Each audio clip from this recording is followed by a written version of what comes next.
What's up, everybody? As promised, I said I'd go live tonight, and going to go over this in another kind of format. I'm going to go from top to bottom of basically nothing's up for debate. I've been seeing a lot of things out there that I see a lot of people who are weary, frustrated, but also there's a lot of people jumping ship right now, and it's the perfect time to jump ship for the people who are fake and phony. It's the worst time if someone's a good person and they want to contribute somewhere, but that's also part of being a warrior or part of being a drummer boy. There's a big difference.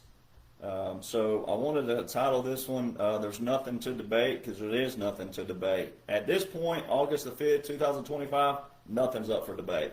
Not a thing. And then also, you can't compete where you don't compare. So, if that sounds braggadocious, then so be it. It just has to be at this point.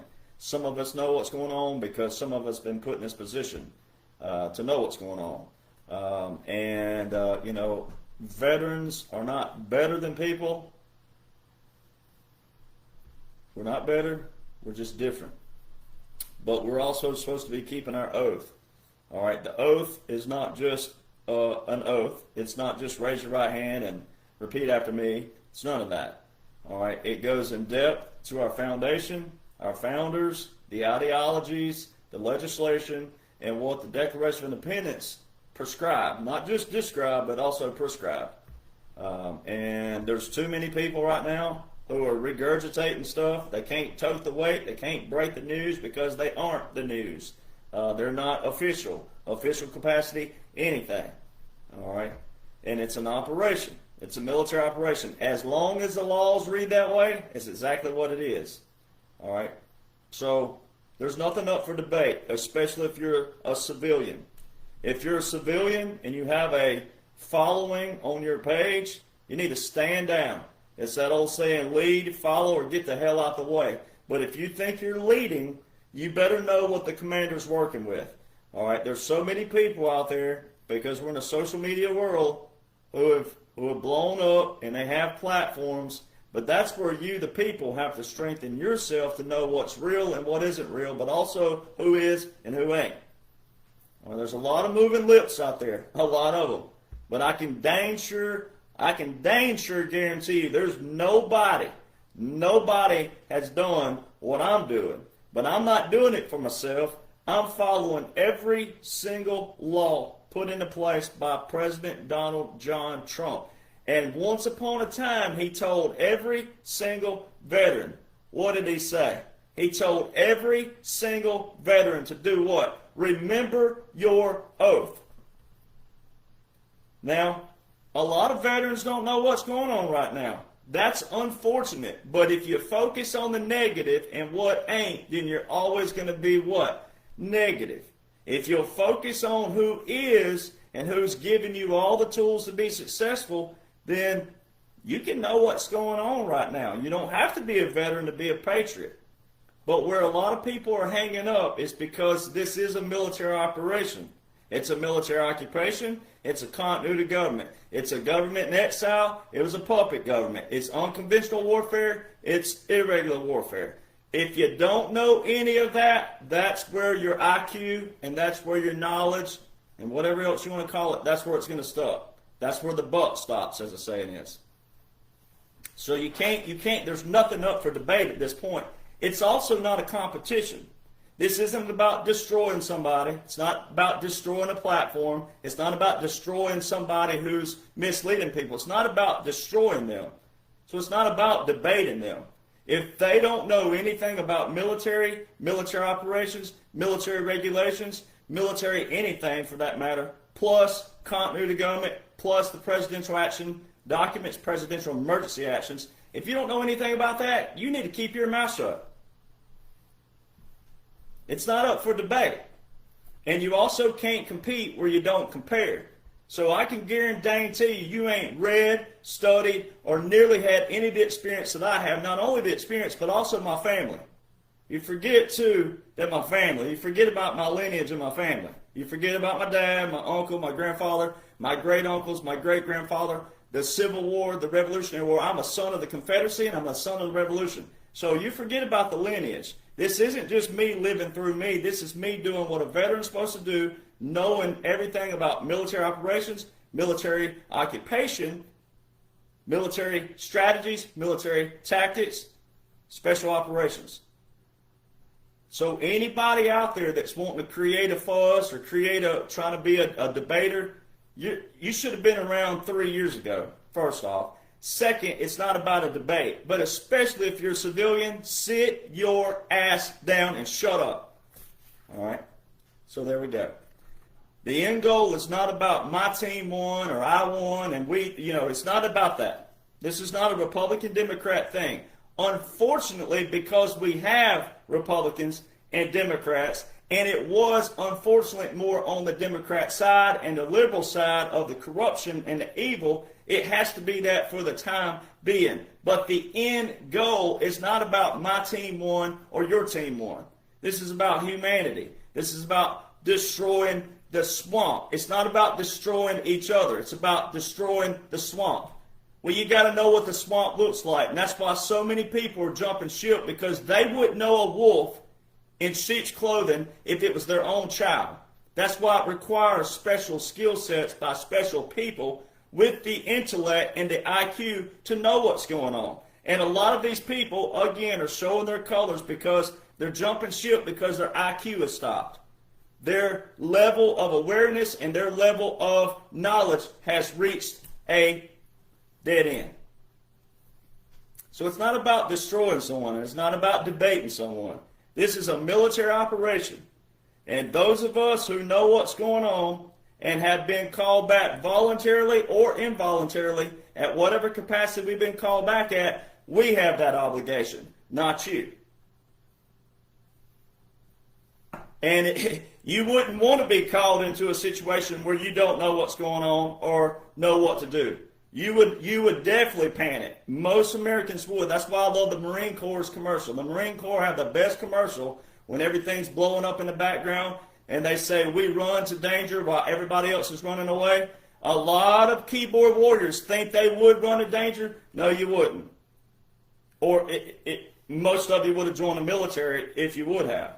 Because military has been a voluntary service. It's been voluntary. Unfortunately, Vietnam, they did put the draft in. But other than that, it's been a voluntary service. My grandfather lied about his age to get into the war during World War II. So this is not about a competition, and it's not about a debate. And anybody trying to make it that, all they want are eyes, views, and they want to sell something. You can't compete where you don't compare. So the validation of the operation isn't here. People, I know what a lot of people are doing. The ones jumping ship is because President Trump hasn't said something yet, hasn't validated something more intricate. He has, you just don't know what you're looking at. But he hasn't come out and said, oh, that Derek Jonhson, that rattletrap, boy, he is pinpoint accurate. Because we're still in a continuity of government. We're still in a military operation. The law shows that. See, and that's why people jumping ship, is because they don't know the law. They don't know the law. They can't comprehend the law. They don't know how to apply the law. We've always had laws. We've always had orders. But there was a line drawn in the sand. On November the 8th, 2016, there was a line, just like all of us people in the military knows about the lines in the sands with any other kind of wars, but especially the wars in the 1800s where they drew a line in the sand. There was a line drawn in the sand. And it's up for you, the people, to see that line, and then that line will differentiate what the swamp looked like and then what President Trump and the operation is about. But until you do that, you're not going to understand that. And then until you do that, plus read the laws, plus comprehend the laws, plus read military, plus comprehend military operations, you're not going to get it until you do that. That's why you can't compete where you don't compare. All right? And ain't no civilian, especially no homeboy out there, ain't no civilian want to come at me. I can tell you right now, you don't want to come at me. All right? I have the resume. You don't want to come at this. You can't compete where you don't compare. You want views, and your IQ has hit a dead end. Nothing's new. There's no new people out there. If you see someone go viral tomorrow, there's nothing new. Everything you need is in current invoked laws and orders. They're unique laws and orders, though. See, people hear laws and orders so much, you forget the uniqueness part. You forget to apply their unique executive orders. They're unique, that outline, and also point to a presidential emergency action document, a continuity government, a special operation.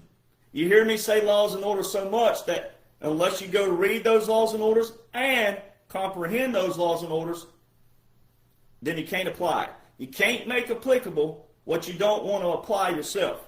It requires initiative, and it requires a lot of reading. One of these National Defense Authorization Acts along the defense budget can be anywhere from 600 to 700, 800, 1,000 pages. That's just your defense budget. That's not an Army publication, and we have Army publications. We have Marine Corps publications, Naval publications, Air Force publications, Coast Guard. That's just your military. That's not executive orders after executive orders. That's also not all your past laws. So you can't compete where you don't compare. There's nothing new, and there's no new people out there. Everything that's been put in place, it's there. That's what President Trump's working with. So you need to stay away from those people and stay away from regurgitators. There's a bunch of people out there, a bunch of pretty ones out there trying to be pretty, and all they're doing is regurgitating. And a lot of people, you're falling for it because they sound new, they sound a lot more pleasant and all that. I sound the way I sound because I'm a retired veteran, and God put me here at that capacity to be able to serve beyond my service, and got an opportunity to get a badge and to do this. The level, though, of disrespect for the military is unprecedented. On both sides of the aisle, Republican and Democrat, the level of disrespect is unfreaking precedented. Now, you got people out there, you say your mom, your dad, your auntie, your uncle, your dad, whoever, stepdad, stepmom, son, daughter, cousin, whatever was in the military. That's one level and layer of respect. You got to have the bigger level and layer of respect. You got to want to seek to understand military operations, military strategies, military tactics, military customs, military regulations, military laws, how the military pairs with your federal. And then when you put all that together, you're going to be able to differentiate why President Donald John Trump is not operating as a normal president. It's not been a normal presidency. Nothing right now is in live time. Nothing's in live time. So if you want to escape the matrix, you want to escape the drama, the propaganda, all the lips and all the moving talking heads out there, you might want to listen to the few veterans that's talking about it. I'm sorry, there's not more veterans out there, but a lot of veterans know what's going on. They just don't want a name and a face. They don't want to get on here. There's a lot of veterans that knows what's going on here, logically, but are they articulate enough to say it on the podcast? No. And then they also don't want to be a name and a face on the podcast. So there's a lot of veterans that knows what's going on. There's plenty more out there. I know some of those generals and colonels that are there. Now, generals are a whole different category anyways. They've always been a participant of this. So every general that I know is for sure a participant of what's going on right now with President Donald John Trump, especially everyone that I know. Colonels, full bird colonels, etc. I know quite a few that you have not seen on the podcast that knows exactly what's going on and are full-fledged behind this. But, again, they're operating where they're operating. So President Trump says all the time, laws and orders, laws and orders, laws and orders. We're a nation of laws and orders. We're a nation of laws. So why aren't you listening to President Trump? Why aren't you listening to him? He says this all the time. And as long as the law shows we're in a continuity government, then we're in a continuity government. So therefore, you got to know what? You got to know what a continuity government is, and what does that consist of? What does that entail? So again, you can't compete where you don't compare. Then you have the history quotes out there. History, it says what? If you don't study history, you're bound to what? Repeat it. Well, a lot of these people out there are wanting to repeat it because they're not wanting to know the history. They're just ignorantly going about it. And they're not wanting to know the history. They're not wanting to listen to a veteran that knows what's going on. But then not only listen to me, go read what I've given you. Go read it. As long as the law shows what it shows, then it's nothing else. The law was written as neutral as possible. The law is your foundation. It's as neutral as possible. Because if you get in a position one day, you might need the law on your side, but if you were all gung-ho, this hardcore over here for it, but then it actually didn't mean what you thought it meant, but you got in a bad position, and all of a sudden you needed that law, and you thought it meant this, but it actually meant this, then what? You, this person over here, yelling, screaming, kicking, cussing, whining, griping, fussing, moaning, groaning, all over here, all of a sudden, it didn't mean what you thought it meant all those years, but you need it, but you may look like the foolish one because you didn't know what it actually meant. And then you might what? You might need it. And then when you need it, then what? So that's why you don't want to look dumb. You don't want to look crazy. You don't want to look uneducated, unintelligent. You don't want to look any of those things. So what's that require? Reading, studying, comprehension. Reading, studying, comprehension. President Trump is not a normal president. By any stretch of the margin. Not.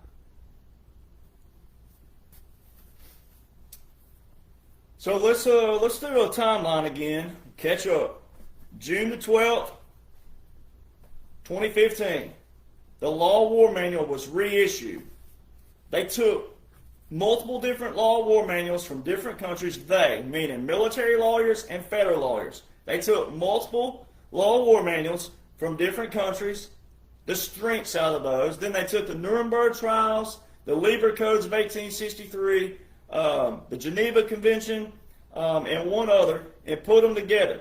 They put all the strengths of those law war manuals and then these tribunals and all those things that took place, put them together and strengthened that.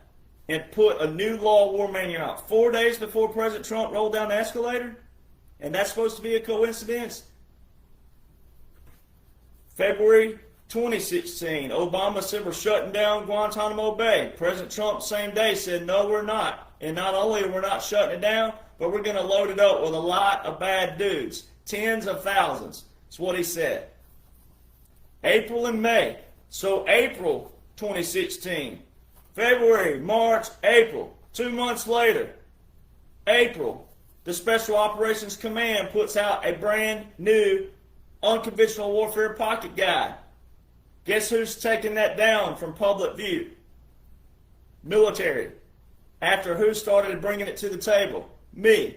All right, now you can find it on another government site, but you got to know what you're looking for, which I have it pulled up here, and I'm going to read from it shortly.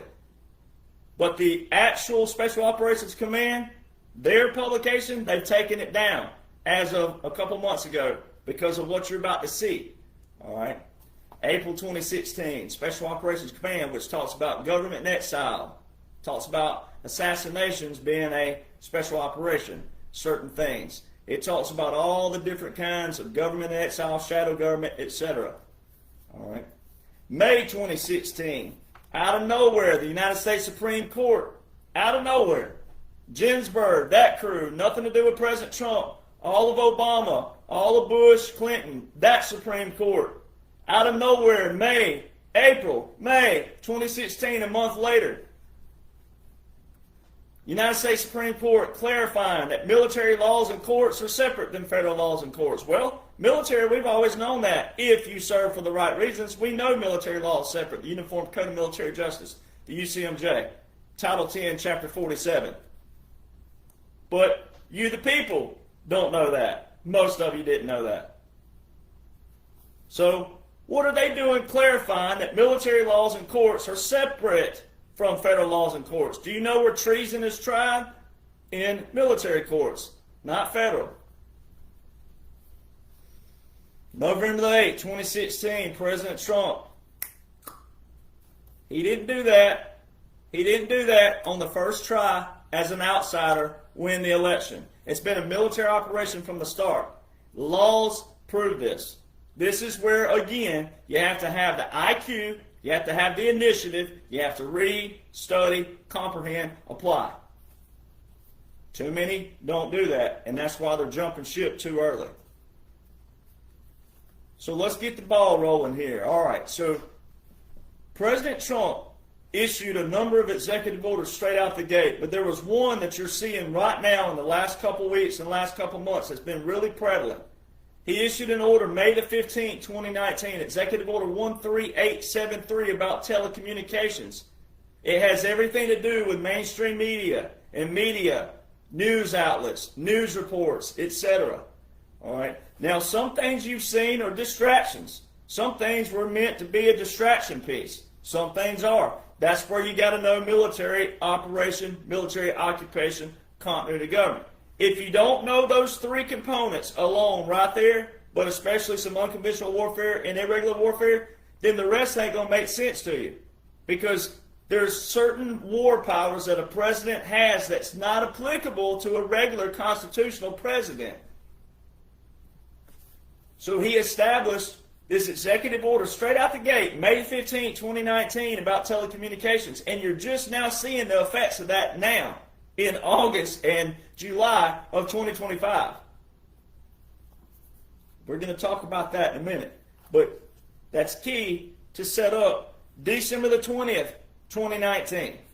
All right, so May 2019, the telecommunications. Now skip forward. December the 20th, 2019, very key, important date. You hear me talk about it all the time if you watch me. December the 20th, 2019, Space Force was established, one. All right, there was a few other acts that were very important that passed on that same day. And then also, Title 50, Chapter 33, Section 1550. Title 50 is War and National Defense. Chapter 33 is the War Powers Resolution Act of 1973. Section 1550 was not put in there until the Congress put it there. Title 50 is Congress and the Secretary of Defense. So when people say, like the liberals out there, they accuse President Trump of being a king and a dictator. Title 50 is that's not the executive branch that does that. That's the legislative branch. So that shows you right there. Plus, President Trump in 2019, there was a full what? A full Democratic-controlled what? House of Representatives. So what are they doing being the ones introducing this into being passed? See, Section 1550 is now in the War Powers Act for right now, but it also was in the National Defense Authorization Act of 2020, which is your defense budget. And there's a clause we're going to break down in a minute in the Section 1550. I'm going to get to that in a minute. There's a clause in there that shows this is operational, not a war declaration that's going to be permanent for other presidents to use. Meaning it's not going to remain in there. It's in there right now for record's sake under the War Powers Resolution for record's sake. For the declaration of what President's using, President Trump specifically, is using with all the military, reserves, National Guard, and active duty. But it was a what? It was congressional. It was Article 1 who put it there, not Article 2. So it shows you what? Bipartisan. That clause specifically reads, and I'm going to read it again. I've done it before, but I'll read it again. Section 1550, reports and briefings on use of military force and support of partner forces. Not later than 180 days after December the 20th, 2019, and every 180 days thereafter, the President shall submit to the Congressional Defense Committees, the Committee on Foreign Relations of the Senate, and the Committee on Foreign Affairs of the House of Representatives a report on actions taken pursuant to the authorization for use of military force against those countries or organizations described in such law, as well as any actions taken to command, coordinate, participate in the movement of or accompany of the what? Regular and irregular military forces of any foreign country or government when such forces are engaged in hostilities or in situations where imminent involvement in hostilities is clearly indicated by the circumstances during the preceding 180-day period. regular or irregular forces. Irregular is where your special operations comes in. Irregular is your unconventional warfare, your irregular warfare, your clandestine operations, your covert operations. So some little pretty boy civilian out there who thinks that he's got a platform, if he ain't been in the military, he needs to sit his ass down and shut up and listen to military. So, again, there's nothing up for debate. If you're a civilian and you don't know military, nothing up for debate. Sit your butt down and shut the you-know-what up. Executive Order 13912. So it says right here, not later than 180 days after December the 20th. There's your first clause. So there was actions done in that first 180 days. And then it says every 180 days thereafter. Well, all of this is still open. It's still active. I'm going to show you how. All this, none of this has been revoked. It's not been rescinded. It's not been mission accomplished. Until it's revoked, rescinded, mission accomplished, it's still active. And there's enough proof to show that, quote unquote, Joe Biden was a puppet government. It was all a government in exile, which was done in the 1940s. So if you don't know military history as well and military operations of the past, you're also going to look like a dumb. See how that rhymed? All right. So you don't want to go. I'm telling you, you don't want to have a go at this.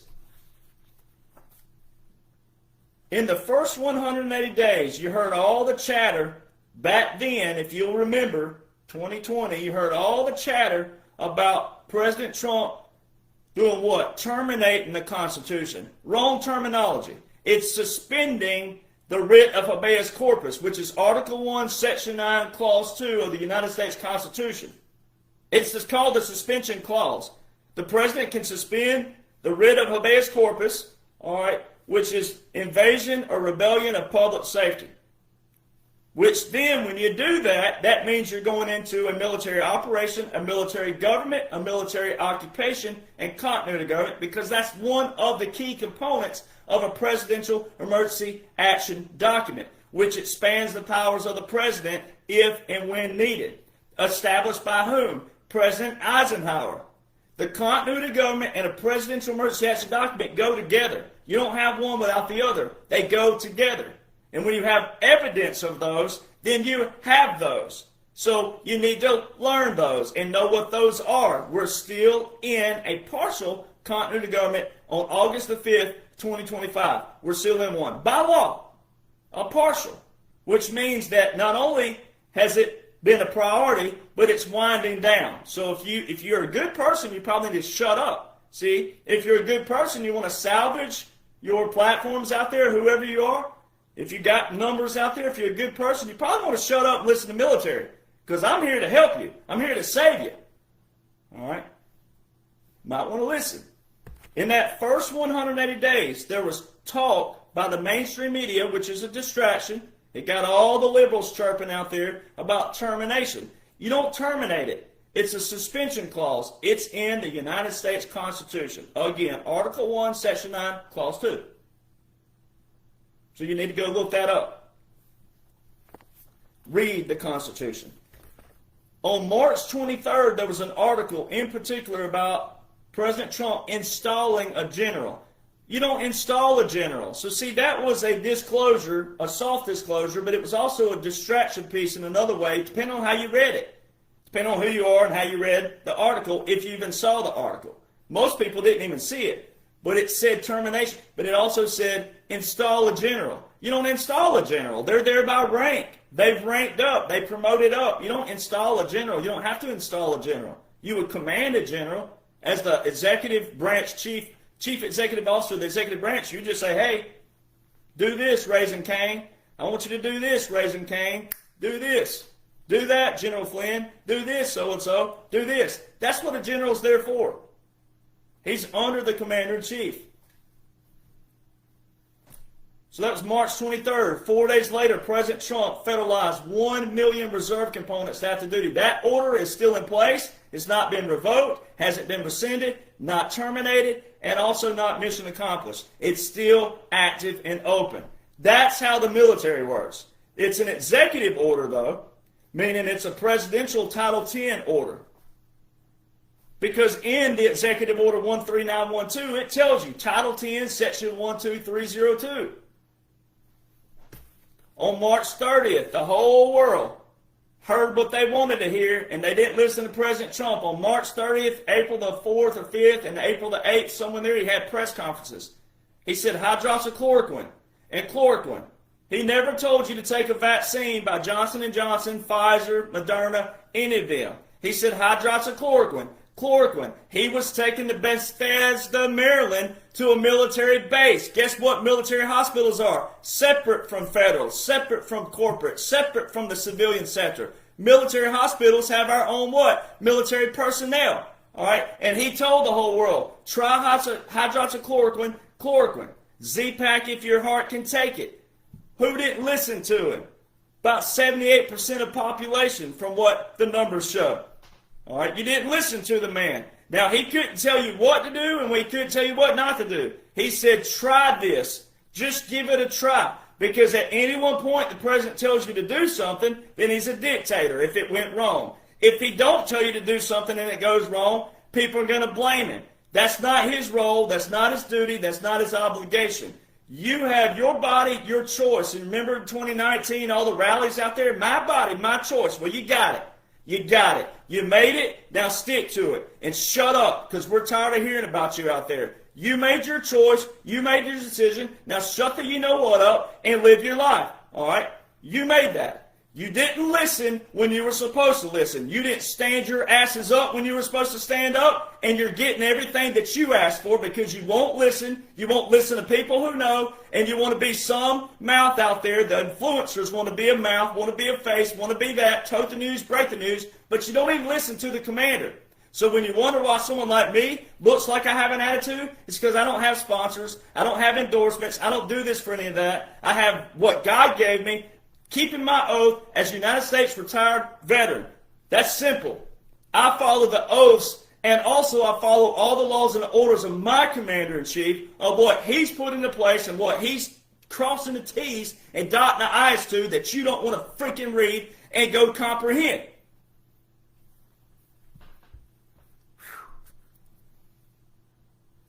Let me get my woosah moment in. Let me get me some octane right here. Let me get some octane in my system.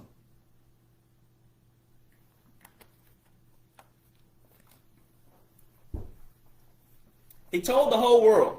He told the whole world. The one time he mentioned Johnson & Johnson, what did he say? He said that they're working on a vaccine that won't be at a minimum 14 to 16 months out. What did Johnson & Johnson do in between the 14 to 16 months? They didn't listen to a command by whom? The commander-in-chief. And if you'll listen to President Trump, go back and listen to him. What did he say? He said on March 30th on one press conference, and the other one I think was April the 8th, but you can look it up. You can hear him clear as a bell. He said, listen to the terminology, we have administered to the United States government, the governors, hospitals, and doctors, we have administered to them hydroxychloroquine and chloroquine. Well, if he was operating as a real constitutional president, he wouldn't have had to say we're operating as this and then we distributed to whom? The United States government. He would have said it in a first-person form as the United States government has administered to them.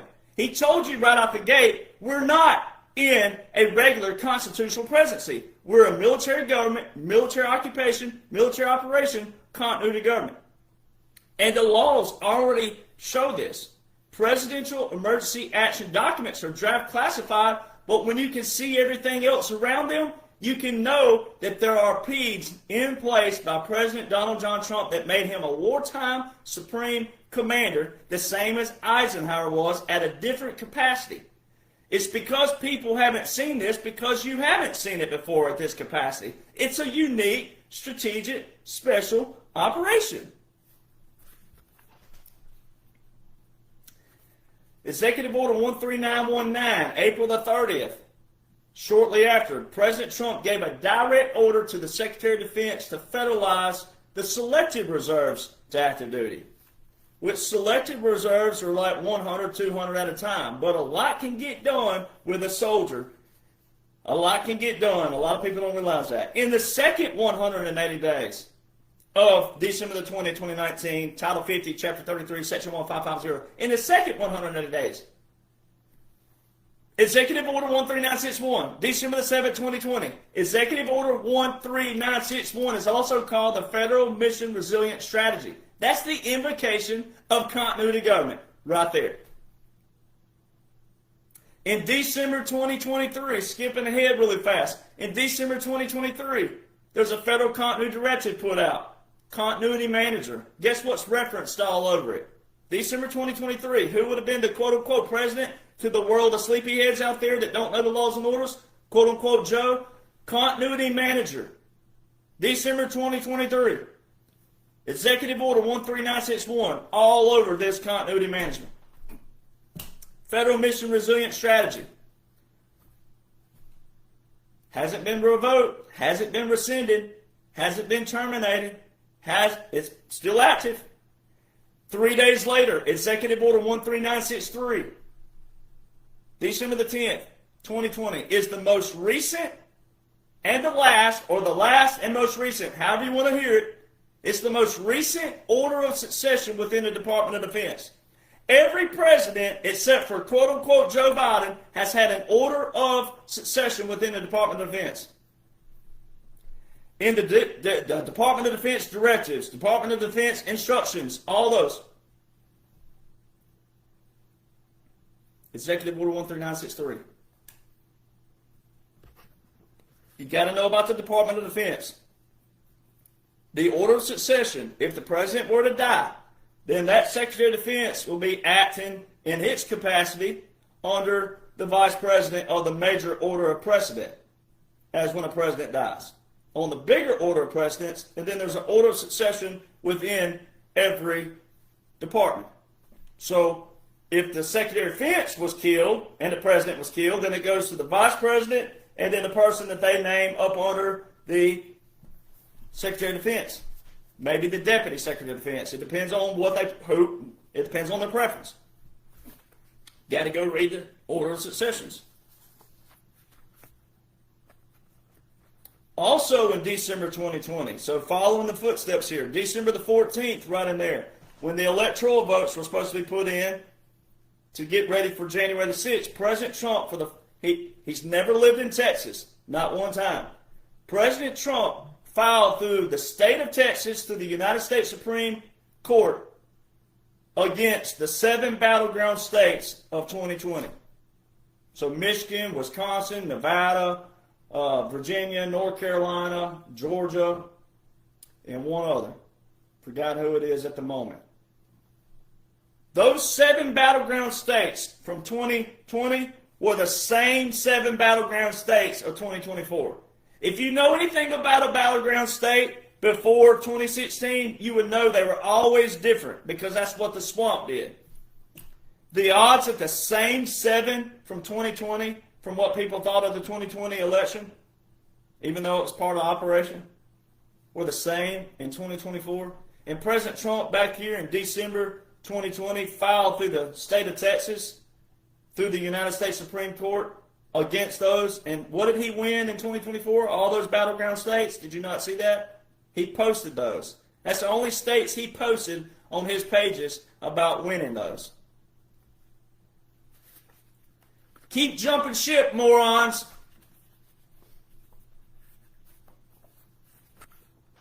January the 1st, Federal Continuity Directive put out. Reconstitution of the executive branch. So see, 2017 to 2021 was all these unique laws and orders put into place that set up the continuity government, set up the Presidential Emergency Action Document. It was setting up what was about to take place from 2021 to 2025. What happened from 2021 to 2025 was set up in laws and orders from 2017 to 2021.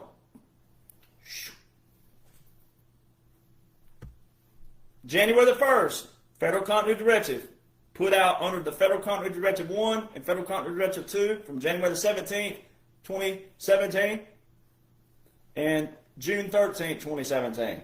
Both of those also have military publications that pair with those, Joint Operation and Joint Planning Handbooks.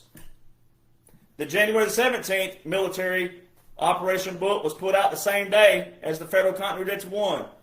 June 13, 2017, your Federal Continuity Directive 2, 3 days later, the military planning portion of it was put out. You call that a coincidence?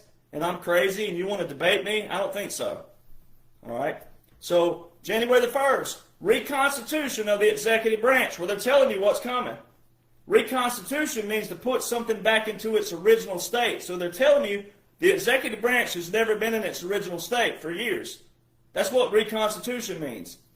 In 2-3, in that publication, it talks about a new seat of government being established. You know what a seat of government is? The county seats. You hear county seats in your seat of government, which would be your capital in every state. And then the seat of government for the federal is Washington, D.C. In 2-3, it says, when the new seat of government cannot be established in Washington, D.C., Congress and their enumerated powers will get with the states to reestablish a new seat of government. Well, do you know about Philadelphia being the first capital? Do you know about do you know about what happened in 1792, the Coinage Act of 1792? You know what the silver, when silver was made, the actual coinage that we use? Do you know what they called that? They called that the seat of government. What did President Trump call April the 2nd this year, 2025? He called it what? Liberation Day? What are the odds that April the 2nd, 2025 was Liberation Day and it was all geared towards trade, which would be money, and the Coin Act was passed on April the 2nd, 1792, and it's called the seat of government? No, you don't want to debate me. You don't want none of this. I'm to the point that it's time to get in the boxing ring. All right? A disabled, 100% disabled veteran, but let's go. I'll get in the boxing ring with you in a wheelchair. It's no debate, no intellectual debate. If you don't know any of this, you don't want to debate me. I can go ahead and tell you right now, you don't want to debate me. It's time to get in the boxing ring with some of these people. January the 20th, military regulations. This was their visuals to you. They were showing you all these visuals the whole time. History's already going to account for it. History's already going to account for that. These are proclamations and timestamps. For when you get down the road, when they do disclose that to you, you're going to be like, holy crap, I didn't know that at all. My gosh, that flew right. You can know it if you'll listen to someone saying that. That's Army regulations. It has nothing to do with you being a Buddhist or an atheist or a this, that. It has nothing to do with it. It's straight up regulations. That's why I say the level of disrespect for military is unprecedented right now. You want to argue about Army regulations, something you never were in? So on January the 20th, 2021, before you got there, you had January the 6th, which I've broken down before. I can break it down again, I guess. But January the 6th, the liberals hung on January 6th like a rat on a glue pad. What you witnessed January the 6th was Congress funneled down in an operation, but they were funneled down. They came to their dead end like some of these other deadheads out there thinking they're a podcaster and thinking they're an influencer. They came to their dead end where they broke federal law. So the first time in U.S. history you witnessed 2 objections take place in the state of Arizona. All right? And then they did what? They didn't stop the votes. They didn't come back in and say what happened with Arizona. They just went right from California to Wyoming. Certified quote-unquote Joe.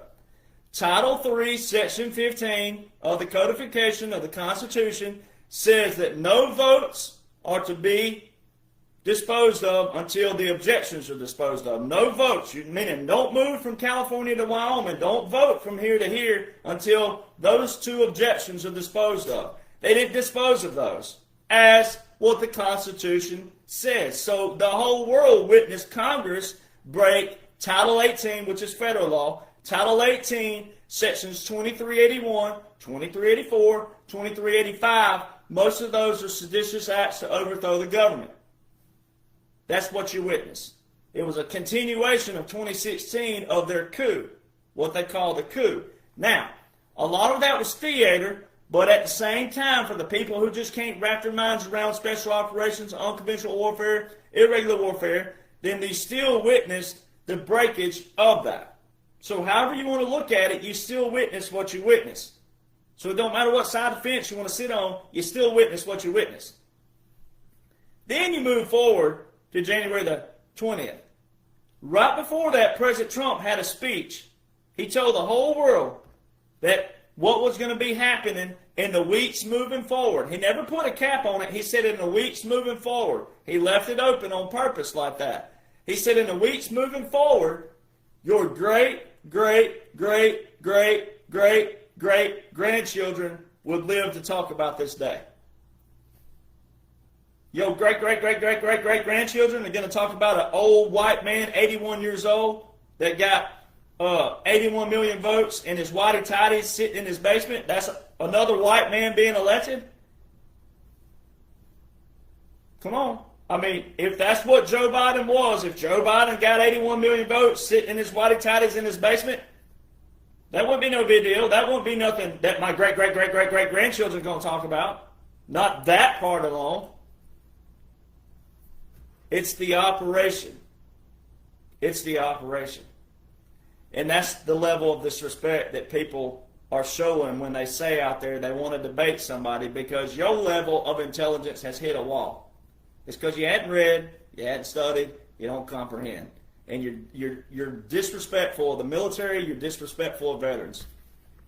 I do this for not only the living veterans, but I do this for all those that we wear memorial bracelets for. So until you have a memorial bracelet on your arm or you got one on your mantle somewhere, shut the you-know-what up. New York, Texas, they showed you your visuals moving into your government in exile and then your puppet government. They showed you the visuals. New York, National Guard, reserve components in the subways, law enforcement. All right, they showed you straight out the gate military working with law enforcement. All right, so they showed you this. In Governor Hochul's executive order, and one of them's number 28, from New York executive order, number 28, it says federal support. Federal means Title 10, not Title 32.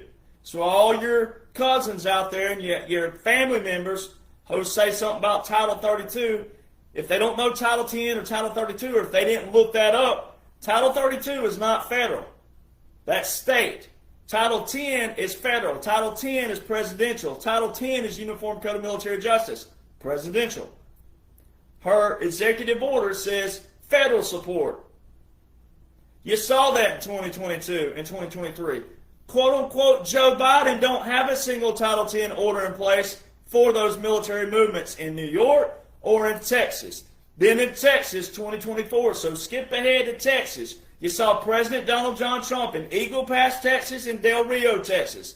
He's standing there with the governor of Texas and the adjutant general of Texas in one screen, and he told you twice it's a military operation. You saw him walk in a fob, okay? Most civilians can't even define the acronym FOB. You saw President Trump walk into FOB, and they did what? At ease. Right? You don't at ease a former commander. You don't at ease that. You don't stand at attention to a former commander. You don't stand there and hear him give you the command to carry on or relieve that. So you got to know these things. All throughout the time, you saw him going to races. He was standing at races on the track and in the booth. He was saluting. If you're a former president and you weren't in the military before, you can't salute. Becoming president doesn't exempt you to saluting the flag once you're done out of the presidency. That's very key. If he was doing that, let me tell you, the veterans that do know what's going on would be raising hell about that. Because that would have been a disgrace, per se. It would have been a mockery in another way. All right, and it could have just been straight up unetiquette. All right, not standard. So it wasn't. He wasn't a former president. You don't at ease a former commander. The adjutant general gave that whole picture away down there. The adjutant general, showed you all the reports for New York. It's the adjutant general with the reports. Then you got the governor in New York with the Title 10, the federal support, so that's straight up presidential. But the order was already put in a presidential emergency action document. That's why you can't see it yet. But there's other things that prove that. Some you can't absolutely prove with a PED, but there's stuff around it via laws and orders that prove the PED is in place. But you got to read those and comprehend those before you'll know that it's over here tucked away in a PED. So the Adjutant General gives away Texas because 14 states deployed to Texas. 14 states. Before President Trump was there and after him. 14 states. There's no Title 10 order in place except for March 27, 2020 and April 30th, 2020 by President Donald John Trump. See, that's why you got to know military. So if you're jumping ship right now, it's because you don't know military and you don't respect the military and you don't respect veterans who know what we're supposed to know. We're supposed to know this. The Adjutant General, this is a definition of a tag, the Adjutant General. That's like short for tag. That's what they call them, tag. But the Adjutant General reports to the state chief executive, which is the governor, unless what? Unless the National Guard are federalized by Title 10. If President Trump was not a wartime commander, he would have no business standing there with the governor and the Adjutant General. It would have just been the governor and the Adjutant General, and it really would have been Joe Biden if he was the real president. Because not only would that have been a violation of federal law and military law, that would have been a violation of President Trump's own executive order 13848 with the national emergency put into place September the 12th, 2018, because it was an election cycle. That would have been election interference. So there would have been 3 or 4 different major violations by federal and military law if President Trump was a former president. Standing there at the border in a military operation with the governor and the Adjutant General, and the Adjutant General's definition, his job, title, and role says he reports to the governor unless the National Guard are federalized by Title 10. And the only Title 10 order in place is from President Donald John Trump up to that date and that point for you to see that visual. Sam call sign. To this day, President Trump, when he gets on Air Force One, he don't have a Sam call sign, and he also doesn't have a presidential call sign. Quote unquote, Joe didn't have one. Now that's consistent. When I first came on the scene and I got put in this position, the Sam call sign has been on the Department of Defense aircraft. All right, so it wasn't exclusive to just quote unquote Joe. They're showing you that the Department of Defense, there's your order of succession again. The only order of succession is President Trump, still active to this day. The DOD are flying with the Sam call sign. Not anything presidential. That's another telltale. The E-4B Doomsday plane. Now, I got a buddy who was a contractor for the Doomsday plane. All right? When you have one aircraft up, if it's leaving Omaha and going to D.C., it's not so much high alert. But when there's more than one E-4B, which is a Doomsday plane, when there's more than one of those in the sky at any one time, that means serious business. They're not trained. I have up to 2, 3, and 4 Doomsday planes in the sky at one time on my files. I'm an air and missile defense. That was my MOS. So aircraft is what we study, what we know. All right, the different capabilities, what kind of aircraft they are, their weapon systems, their altitudes, etc., etc., etc. What their mission is, what they're supposed to be doing, what they can do, can they convert over, like a cargo plane, a cargo can convert to a passenger plane, etc. All right, 4 Doomsday planes at one time, and they were all flying together. This was 2 years ago. Meant there was some very serious nuclear business going on with the president and the Secretary of Defense, etc. And they kept that from you successfully the correct way. Because, again, most Americans are drama-filled, and you can't even handle a simple little tiny strand without losing your everlasting minds. So you definitely wouldn't be able to handle this, and you wouldn't need to, because if you can't handle it and you can't comprehend it, then you don't need to know about it. especially if it's going to stress you out, worry you. The people who know what's going on know that. That's why, again, to me, personally, 99.9% of podcasters out there that are not veterans and or haven't studied what's going on look atrocious. And you should be tried for sedition. Some of you should be tried for sedition and treason yourself, because some of you are misleading people on purpose. So the military occupation, what you've seen visuals, you've heard it, you've seen it. President Trump in multiple speeches. First off, there's no such thing as a midterm rally whatsoever. There's no such thing as that. All right, he had all these rallies in 2021, 2022, 2023. All of those. All right, you weren't paying for it, so what was? All right, so even if he was funding out of pocket, it doesn't really matter. But there's no such thing as a midterm rally whatsoever. At all these speeches, there were proclamations being made.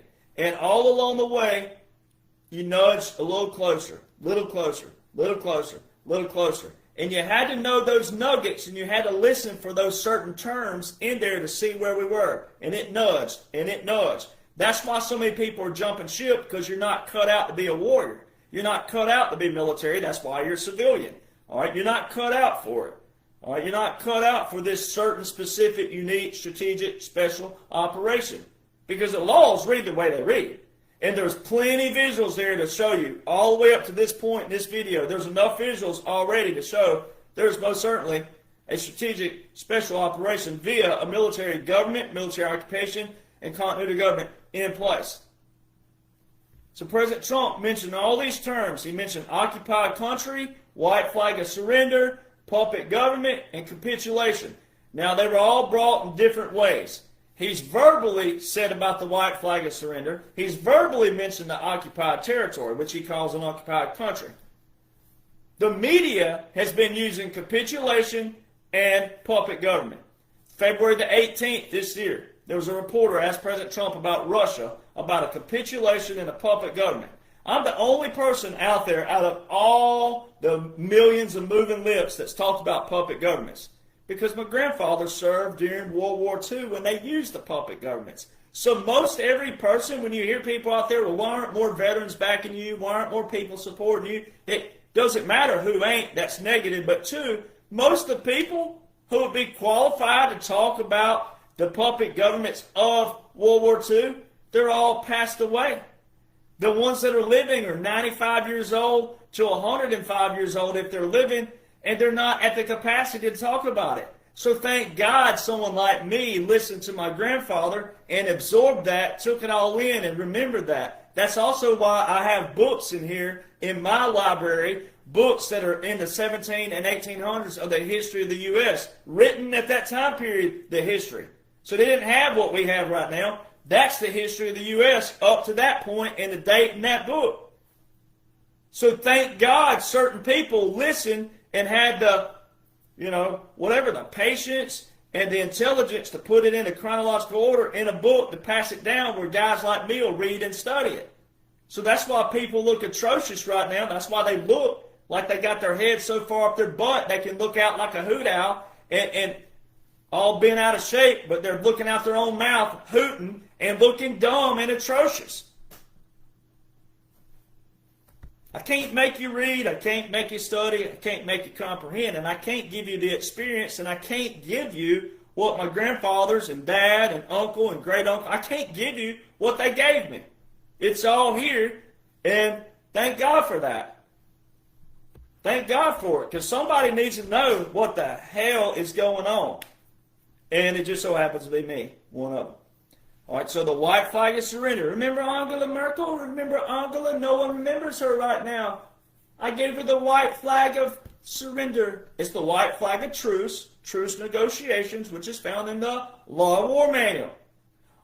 Occupied country, which is occupied territory, and puppet governments are in the same chapter of the Law of War Manual. You know what chapter that is? Military occupation. So President Trump and the media have been using terms from 2021 to present day that are not in federal government anywhere. They're in the Law of War Manual.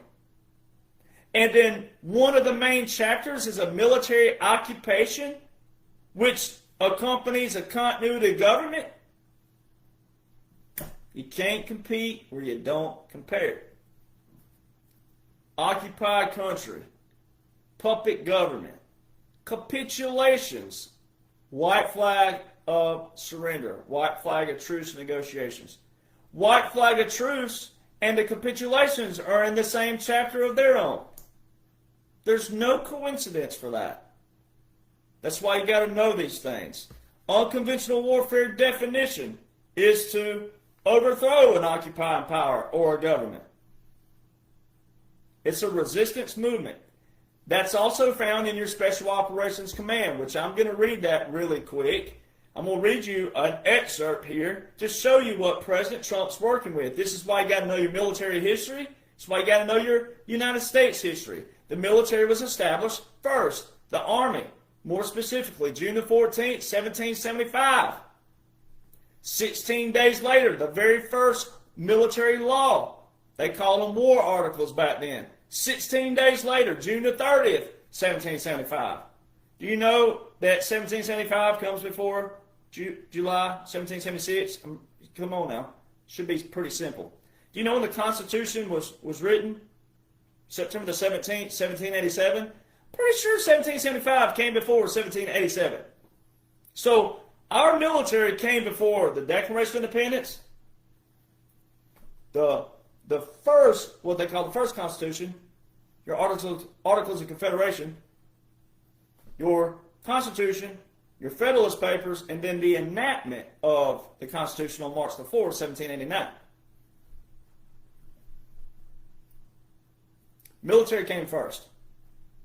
So it's not up for debate if the military can act without the government. And our special operations and multiple generals, multiple commanders, multiple people through the years know this, and listen what's in the Special Operations Command. I'm going to read it real quick.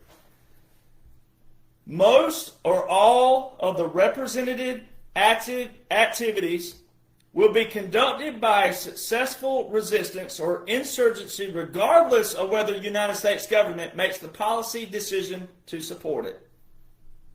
The United States government support to resistance, unconventional warfare, is initiated by either a presidential finding or an executive order.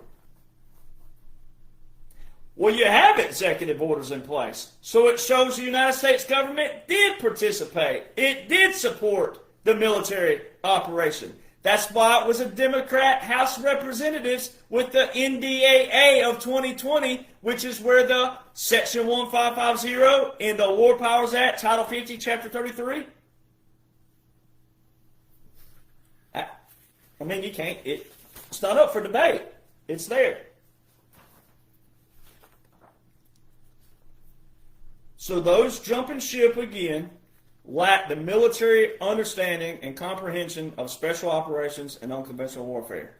2017 to 2021 set up the unique laws, unique, not normal executive orders, not normal laws invoked, unique, from 2017 to 2021, which set up, moving in, all those actions you saw, the invocation of continuity of government, Executive Order 13961, December the 7th, 2020, Executive Order 13963, December the 10th, 2020, which is your most recent, to August the 5th, 2025, your most recent order of succession within the Department of Defense. President Trump filing through the state of Texas via the United States SCOTUS, so your Supreme Court.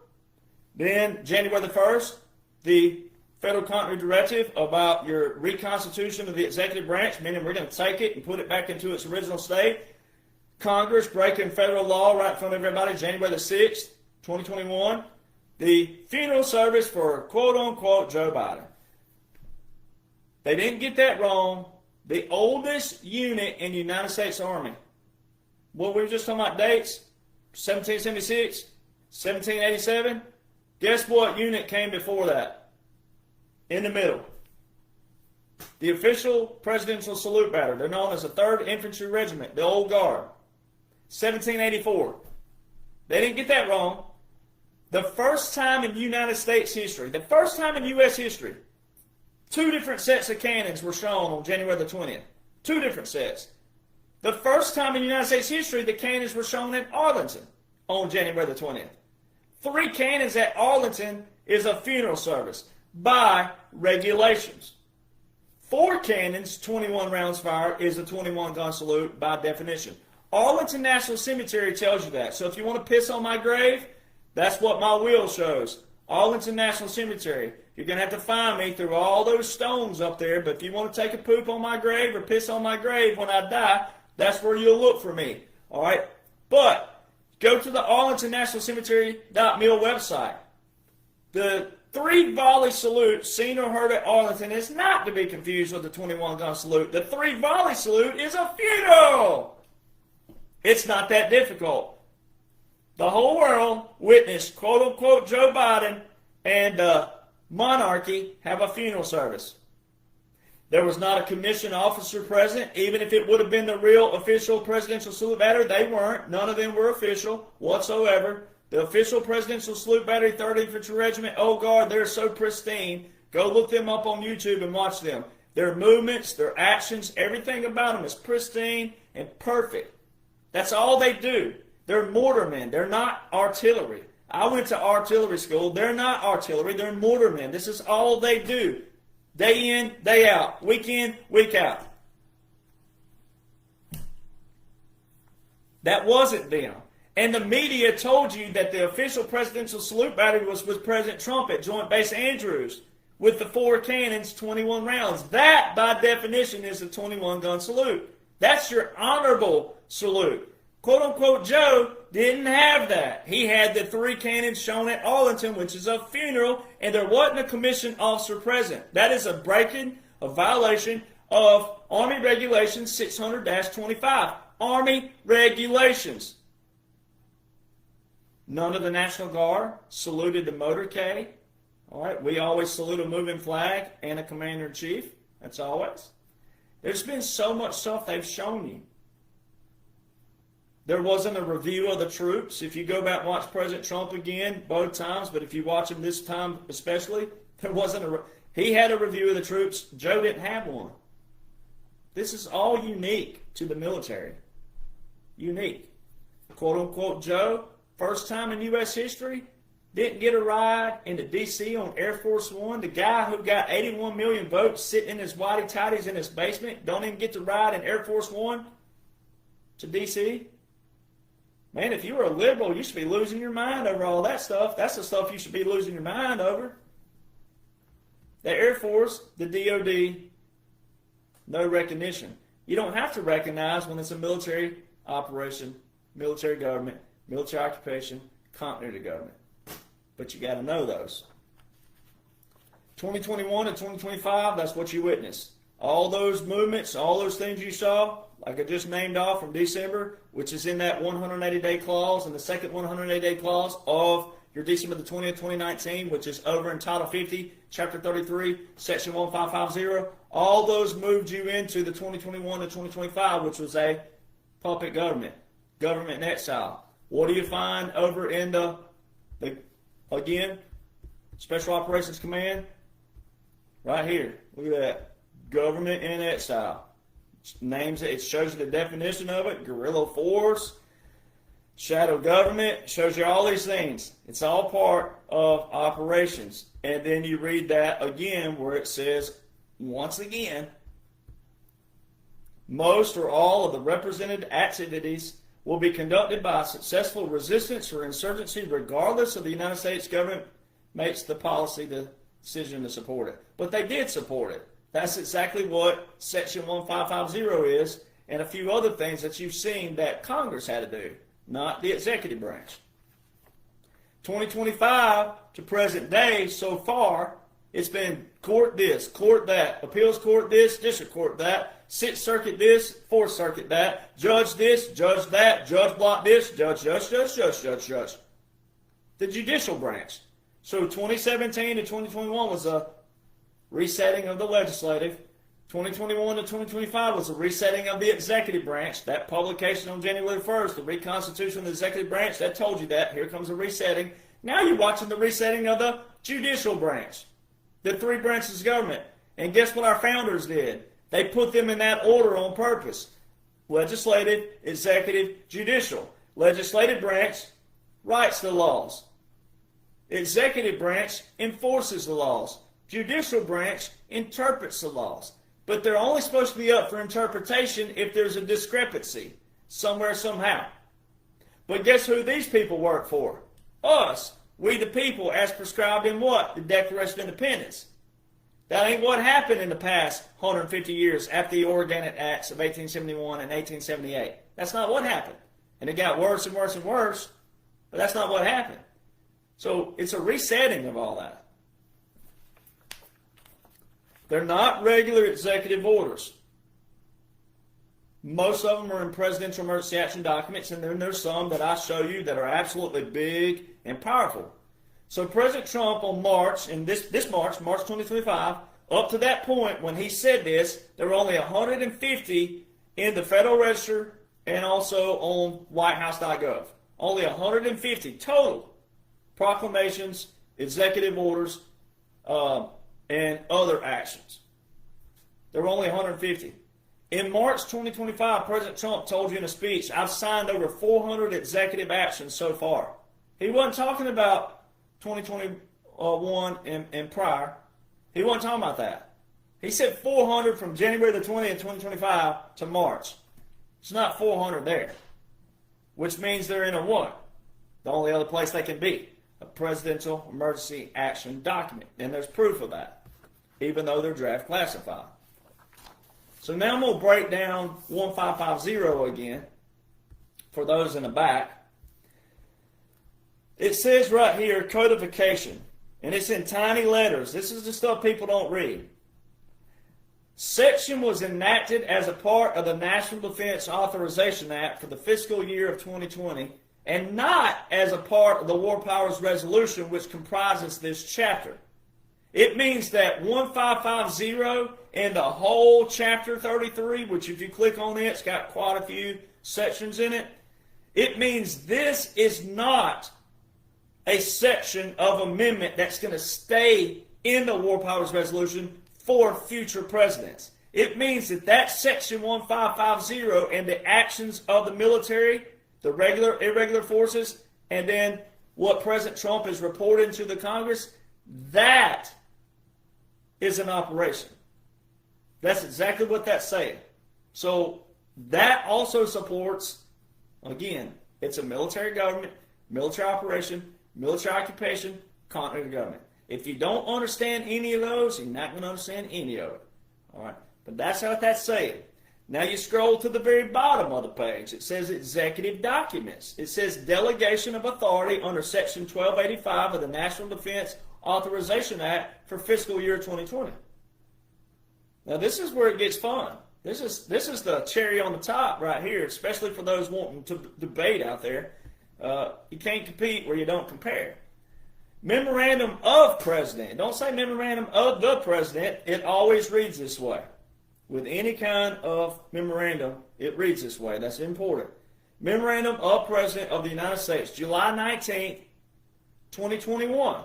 So that would have been roughly a little over 5.5 months into quote-unquote Joe, what the world thought was quote-unquote Joe and the Ho. All right, Joe and the Ho. Memorandum for the Secretary of Defense. It says, by the authority vested in me as President by the Constitution and the laws of the United States of America, including Section 301 of Title III United States Code. Now, pause there. That line right there is in every executive document by any president when they put that in a section. It reads just that way. So that's not unique to the president putting that in. That is unique to that's just protocol.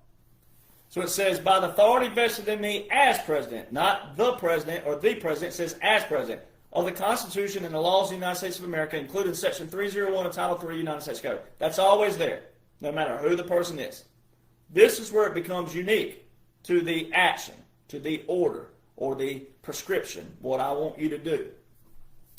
I hereby delegate to the Secretary of Defense, the authority and functions vested in the President of 1285 A through E on the use of military force in support of partner forces.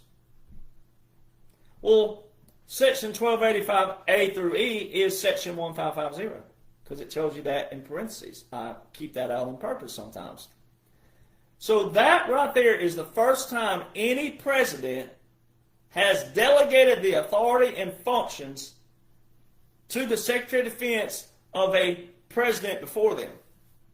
Every other president who had a clause like this, when there has been one, it was telling the Secretary of State, not the Defense, told the Secretary of State to abide by the law put into place by them, maybe the year before or the 2 years before. This is the first time that a quote-unquote, what the world thought was a president, relinquished their authority and functions as a president and a commander-in-chief to the Secretary of Defense, the authority and functions vested in the president of Section 1550. Guess who that was? President Donald John Trump. Well, there comes your order of succession. That's why that's important. All right?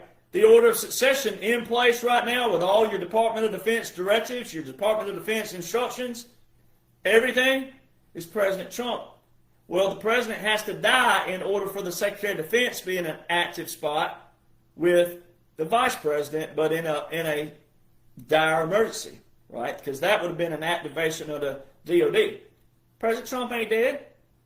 So what is quote-unquote Joe doing relinquishing his authority and power to the Secretary of Defense when the Secretary of Defense answers directly to who? President. And President Trump already has orders in place that invoke the continuity of government, which is a military occupation, already has orders in place directly to the Secretary of Defense that hasn't been revoked, revised, rescinded, terminated, accomplished.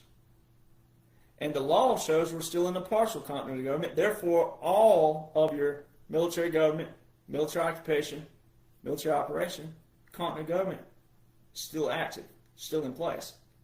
And this right here was, quote-unquote, Joe, on paper, relinquishing the authority and functions.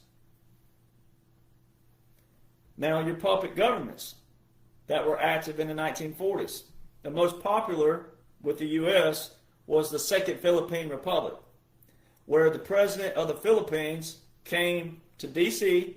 and was directly under Roosevelt. Roosevelt had full control of his military.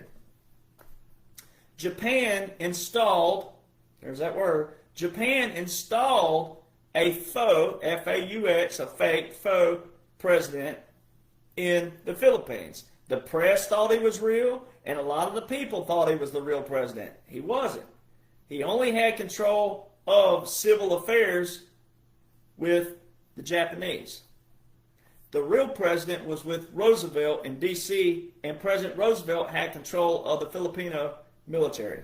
Now, that was a slightly different visual then. That's not what you saw with quote-unquote Joe. All right? You had to have a continuity, meaning that some people do know about the Federal Register. Some people do know where to look up laws, executive orders, etc. So you have visuals here that made all the average people keep bickering, whining, fussing, but Americans are resilient, so they're going to do what? If budget gets tight, you cut back where you have to. But there had to be a line drawn in the sand. That's what President Donald John Trump and the military did on November 8, 2016. Then you go in like you do when you buy a house. You start with a foundation. Make sure the foundation's stable. Clean out the foundation if you have to. Rebuild it if you have to. Then you work with your walls. All right?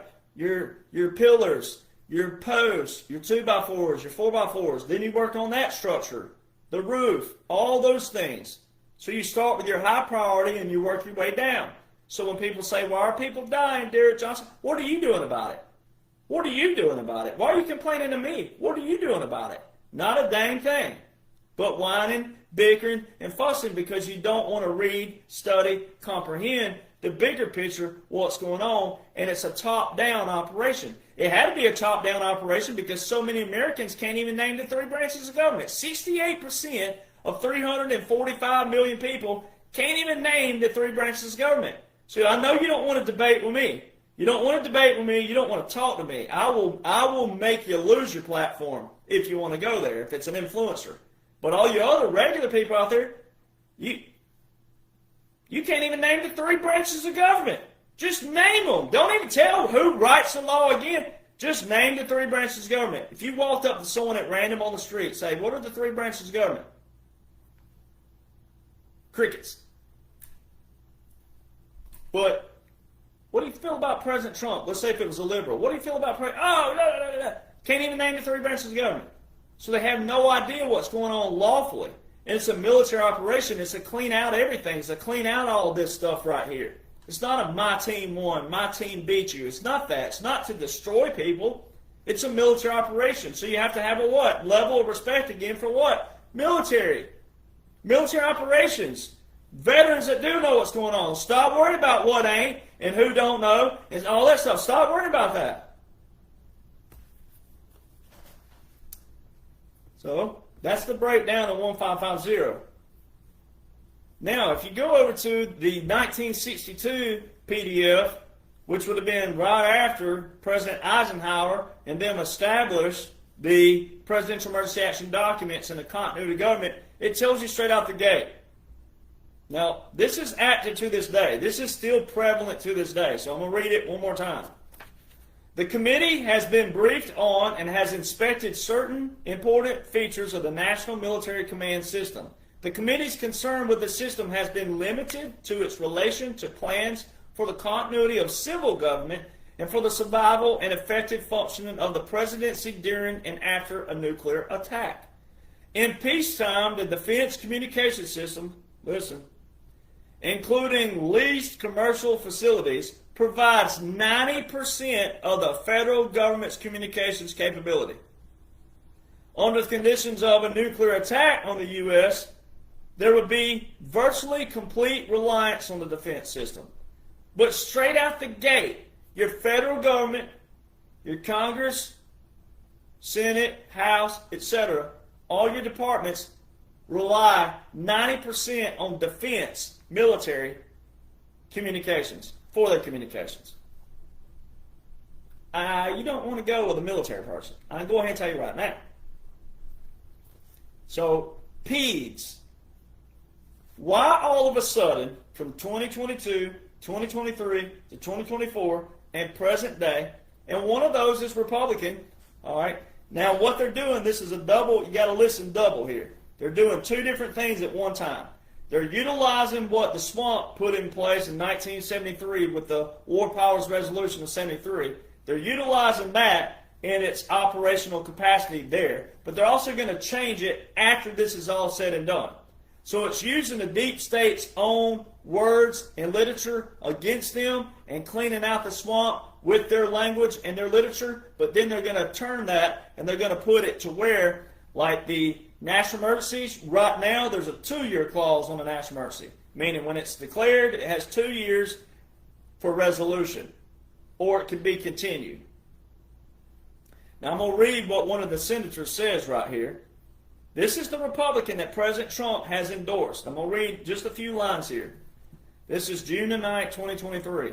Senator Mike Lee introduced the Article 1 Act, a bill that would reclaim significant legislative powers delegated to the executive branch by the National Emergencies Act of 1976.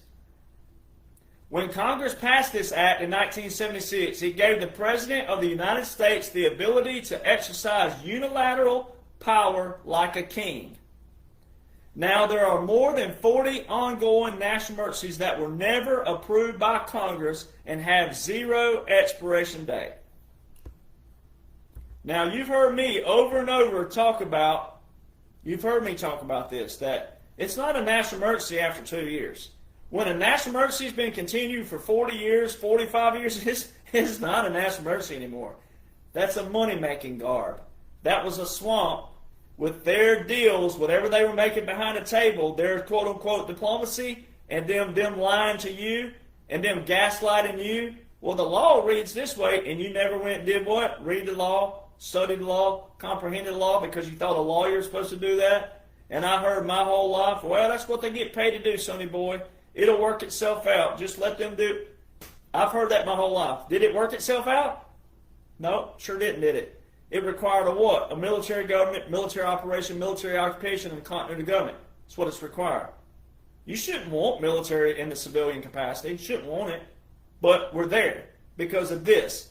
All right. Now, what they're going to do, they're using all the literature by the deep state to use it against them and clean out the system. And then they're going to change that to where there'll be a 30-day clause, meaning in 30 days, if it don't have a resolution after declaration, they're also going to put in there that a president has to disclose that to the Congress, the Presidential Emergency Action Documents.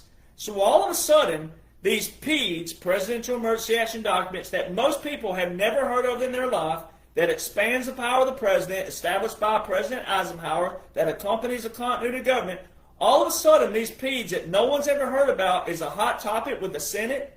So that tells you President Donald John Trump is using what? PEDs. So I'm going to go through those again really quick and show you where they've been invoked. This is on your Brennan Center. Brennan was a Supreme Court justice who's gone now. This is the Brennan Center. They do all this research. All right, and they got a list of Presidential Emergency Action Document type stuff. Authorized detention of alien enemies and other dangerous persons within the United States. Straight out the gate, there's your alligator Alcatraz. There's your Texas border. There's your California border. There's all the quote-unquote riots in California. Straight out the gate, President Trump, Presidential Emergency Action Documents. Presidential Emergency Action Documents are this. They're proclamations, executive orders, national emergencies, and treaties. The 4 ways that military pairs with federal, so military law, military everything, there's 4 ways that military pairs with federal, meaning the military with the president, which would be operating what? Commander-in-chief capacity then with the military. He's president of the people, president of the government, and he's commander-in-chief of the military, and the military laws and your branches. Slightly different. There's 4 ways military pairs with federal. Those are your 4 ways. National emergencies, proclamations, treaties, and executive orders. Here's your Presidential Emergency Action Document right here, straight out the gate on checklist number 1. Authorized detention of alien enemies and other dangerous persons within the United States. And what did the Supreme Court have to rule on? This is crazy that a Supreme Court has to rule that a president can use a law that was put into place in the 1790s. I mean, this is how atrocious Americans have become. But they did it to put it on paper and also to have a backup that SCOTUS backs this as well. The Aliens Act, the Aliens Enemies Act, 1798. And what is this saying with the Presidential Emergency Action Document? Aliens, enemies, dangerous persons within the U.S. is a reason for a PED. Bingo. Suspended the writ of habeas corpus by presidential order. Well, what did we go over back in March 2020 about the President Trump to install a general in case there's a what? Breakdown of the law. And then 4 days later, he federalized 1 million reserve components to active duty. That's a suspension clause right there. Because all the actions that follow that show we went into a continuity government. You wouldn't need a continuity government if there wasn't a military occupation. Military occupation means a military government. It means you're not operating under constitutional standards. A continuity government means that the judicial branch, your courts, they're supposed to keep everything, your Congress, they're to do everything under a different slight variable. Provided for various forms of martial law. Well, a military occupation is martial law. You'll hear people out there, what are some things that presidents can do to invoke martial law? We're already in it. That's what a military occupation is. If you knew what a military occupation is, you wouldn't have to ask that question. Issued a general warrant permitting search and seizure of persons and property. Well, that's what they've been doing with all your unlawful migrants and all that stuff. They're able to go in on properties because of that. This all goes together. Established military areas such as those created during World War II. What have I shown you all over my platforms? I've shown all our military and foreign military on municipal, regional, and county airports that have no reserve component attached to it, no National Guard attached to it, just a straight up regular county, municipal, and regional airport. That's a military area established by whom? The military. In order to do that, it would require a presidential emergency action document, which accompanies a what? Continuity government.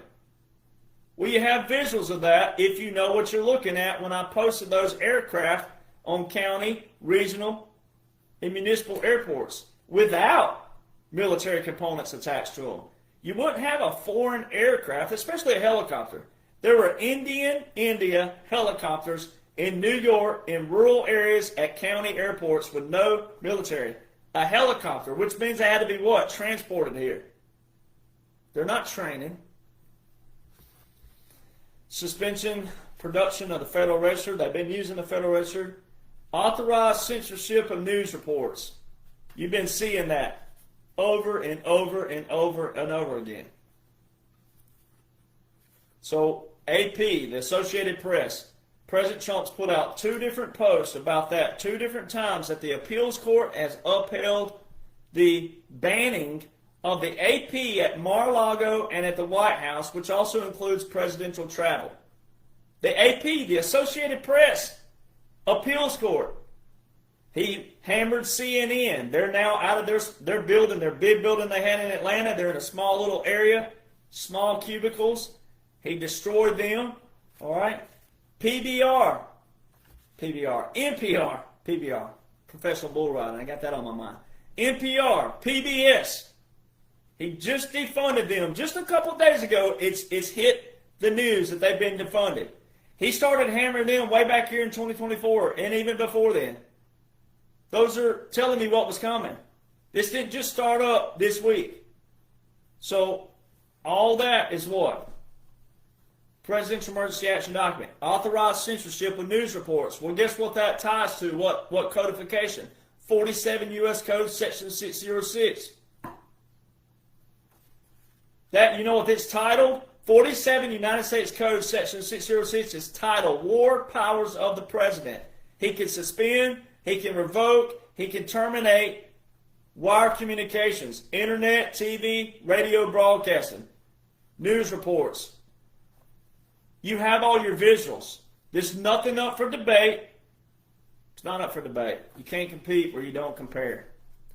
Some people just can't see the forest for the trees because you don't know what you're looking at, and you want to do good, but you got something in your way. It's called IQ and a brain, and a lot of little thing that accompanies that called initiative.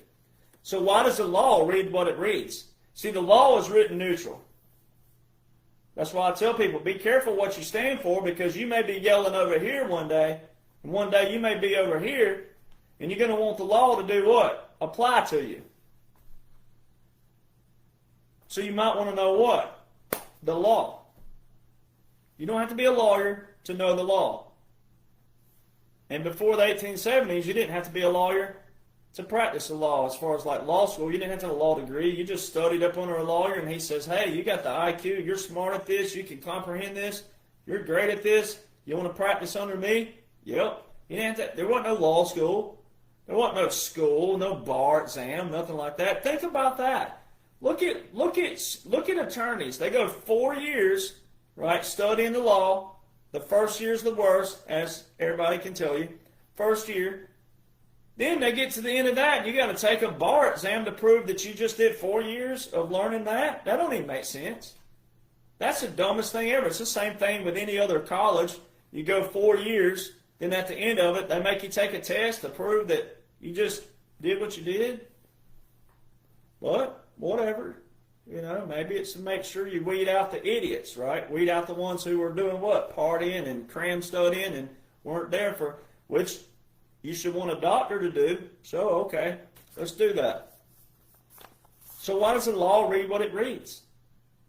Why are we at a time in history where the law reads exactly what it reads, it outlines exactly what it outlines, and you have people wanting to debate a veteran who's not a veteran, civilians wanting to debate a veteran, don't know the law, don't know the orders, don't even know the visuals of those. Why are we at this point in history?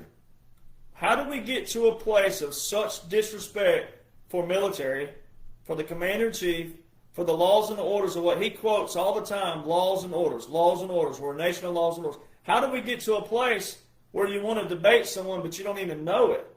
You can't compete where you don't compare. It's all here. It's all there. There's nothing up for debate. There's nothing. President Trump did this. I didn't do that. That's not my recommendation. I didn't add that to his ball cap. He wears this all the time. In punctuation, in literature, in grammar, a dash means 45 through 47, 45, 46, and 47. He put that there, guess what day? April the 2nd, 2023. There's that Liberation Day. There's that Coinage Act. There's that great day in history. Two different histories now, 1792 and 2025, the Liberation Day. April 2nd, it's a pretty key date with President Trump. He put that there. I didn't put that there. The other thing is this right here. This is part 1 and part 2 of my books. You can see the contrast of difference. Obviously, this is part 1, and that's part 2. This goes back over your history again. It goes back over military history. Your Declaration of Independence is in here. Your Articles of Confederation, where you can see the difference in literature in it between the Constitution. All right. This one is the pickup from December 2023 to January 20th, what happened that day. It's a pickup of that. All right. But I also dive into special operations, unconventional warfare, and also the visuals of that. A lot of visuals, a lot of different things that can help you with unconventional warfare, irregular warfare, special operations, military, getting to know the military, appreciating the military, respecting the military as a whole, intricate units, etc. That's what that is. Now, watch this. This is your Hunter Biden laptop report.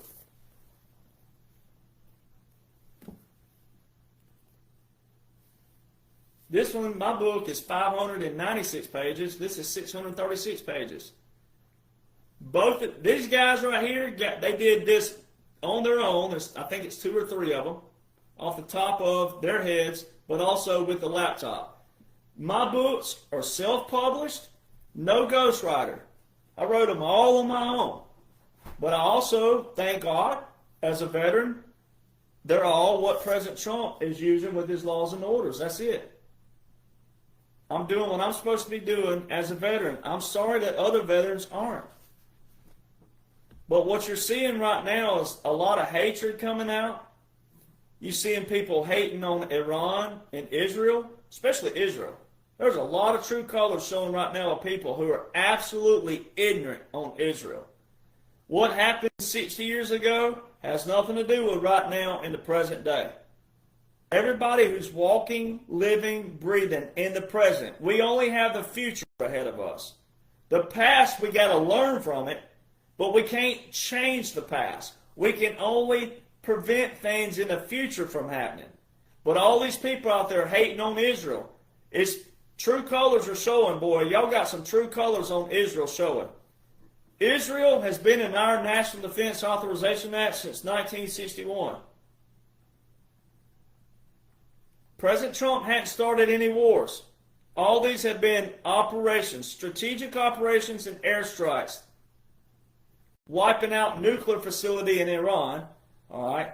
But Israel, the whole thing, one of my friends who was Jewish, they love for me to break this down. October the 7th to October the 14th, in 1 week's time. See, this is where people just want to be in the comment box and don't want to listen. In 1 week's time,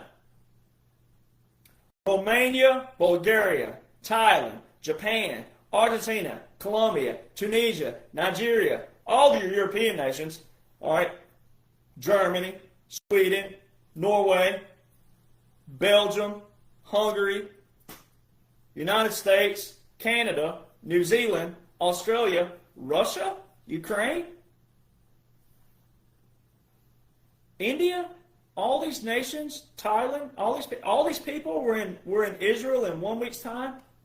Military aircraft. In 1 week's time, all those nations I just listed were in Israel. Ukraine and Russia? Military in Israel? Humanitarian aid? See, and a lot of this has been delayed because in our Army reports, Army publications, way back in 2018, they put out that the Army was spending $572 million for our next missions will be underground, subterranean, underground facilities, not in mega cities, but underneath them. 26 of 31 brigades of the combat brigades, 26 of 31. That was in 2018. That started hitting your military sites. Then you fast forward to 2019. In May 2019, Army publication from a war college, $572 million. There's a chapter in there that says Hamas, Egypt, Gaza, cross-border operations. The MFO.org, you need to go look them up, MFO.org. They've been in and out of Egypt, into Israel, into Gaza. Go read about the MFO.org. In and out, in and out, in and out. President Trump's Abraham Accords put into place in that second 180 days under that December the 2019, second 100 days, that Abraham Accords, peace in the Middle East. More countries are joining. Go look at the countries that made those peace deals. Go look at those. Go back, look at the capitulations from 2017 to 2020 where he was the first president to walk into North Korea. He was the first foreign leader of any kind in the forbidden city of China in 500 plus years. India, Modi praised him. Also supplied hydroxychloroquine and chloroquine during 2020. Saudi Arabia crowned him a king basically in the sword dance. All right. Then you had Japan. President Trump was the first person to hand the trophy to the sumo wrestler, not the emperor. And we can keep going. He pushed all those people out of the way at the NATO summit and all those things. Stood in front of the Queen, walked in front of the Queen, sat in certain chairs that no one had sat in before. He sat there and showed you the monarchy's dead. The swamp is being drained. And you got these people out there that don't even have a clue what's going on operational. October to November 2023. Within a month, they told you what? The war went to where? The tunnels. What's in the Special Operations Command over here? What's it say in here? Oh, what do we have here? Underground is a cellular organization within the resistance that has the ability to conduct operations in areas that are inaccessible to guerrillas, such as urban areas under the control of local security forces. It's all about underground. President Donald John Trump is the first president to implement a strategy for subterranean warfare, which is underground. That's all the wars have been around. The opioids crisis, the drug trafficking, the sex trafficking, the human trafficking, all these things that have been taking place. These P-8 Poseidons who have been flying over land, not over water where they normally operate. There's what they call submarine sniffers, the sniffers. They've been operating over land the last 5 and 6 years. Navy SEAL tells you on our podcast that I go on, Navy SEAL tells you that the P-8 Poseidon has the best communication system with the Navy SEALs in rivers, swamps, in very rural areas where the Navy SEALs operate in water. Where have these P-8 Poseidons been operating that I've been showing all over the last 5 and 6 years with my friends and family that knew about it before, but also publicly? Water in rural areas, not over the ocean where they typically operate. We also have a new device now. It looks like a drone submarine. So you can flood a tunnel out, throw that bad boy in there, and you can navigate that tunnel without putting men and women in there. You can see where that tunnel goes, and you can also flush out what's in there on the other side where the exit is. You got to think special operations, but you got to know special operations and think special operations. It requires a brain. It requires initiative. Israel, it's not what you think it is. And all these people out there hating on Israel is because they have no military skills mindset whatsoever. They have no initiative, but also they have no compassion for the future. None. They're operating on what they've Googled, which is not much at all. And also they found somebody that resonates with their hatred. That's not how military operates. Military is for liberation at all costs. That's what you've been watching. So you need to get out of your little worlds and get to the big world of what's going on humanity-wise with the military on the bigger picture. Iran was not a war. Did you see all of those people who claim that they're President Trump supporters, but especially some of the people that are on some of his lower level teams, like the prayer teams and all that? Did you see all those stupid pictures they put up? Not our war. Have you seen a war? Where's Kim Jong-un, by the way, from North Korea? Remember Hillary? Remember Obama and Hillary? Remember Pelosi? Remember Schumer and Schiff and all those people? Remember that nuclear war that President Trump was going to start with Kim Jong-un and North Korea? Where's he at? Where's the little fat boy? Is he soaking up all the Twinkies that RFK is going to take away? Is that what he's doing? Because he ain't been in the media nowhere. Where's Kim Jong-un? Where's he at? Where's the fat little joker at? Where is he? Where's the butt-cut fat boy at? I ain't seen him anywhere. Have you seen him? Where's this war that President Trump is going to start? Why are you people so unappreciative? Why are you people jumping ship? Have you not appreciated what he's done? Have you not witnessed that? It's a continuation. We're still in the dash. Where's the little fat boy at with his butt cut? Are they making a North Korean version of Beavis and Butthead? Is he going to be the star in that? Because he sure looks like he could be the North Korean squint-eyed version of the Butthead or Beavis, one of them. Where's he at? Where's this war that was supposed to be started with President Trump's temperament? Remember, his temperament's going to get us in a nuclear war. Where's it at? Where's the nuclear war? Not one war has he started. An operation and an airstrike is not a war. And see, all these people did what? They showed their colors because they want a name and a face and they wanted attention to their page. And then they got it, and there's been no war. There's been no retaliation by Iran. None. Because guess what Iran's in? Reports. We have reports of them in our what? NDAAs. And the last, so watch this. December the 20th, 2019. Remember that date? Section 1550 that started the wars? Remember that? Well, December the 20th, 2019 to December 23rd, 2024, there was not one single report on Iran to the Congress by, quote-unquote, Joe Biden. Not one single report by the quote-unquote president that the whole world thought was president. Not one single. Obama had 20 reports to the Congress on Iran.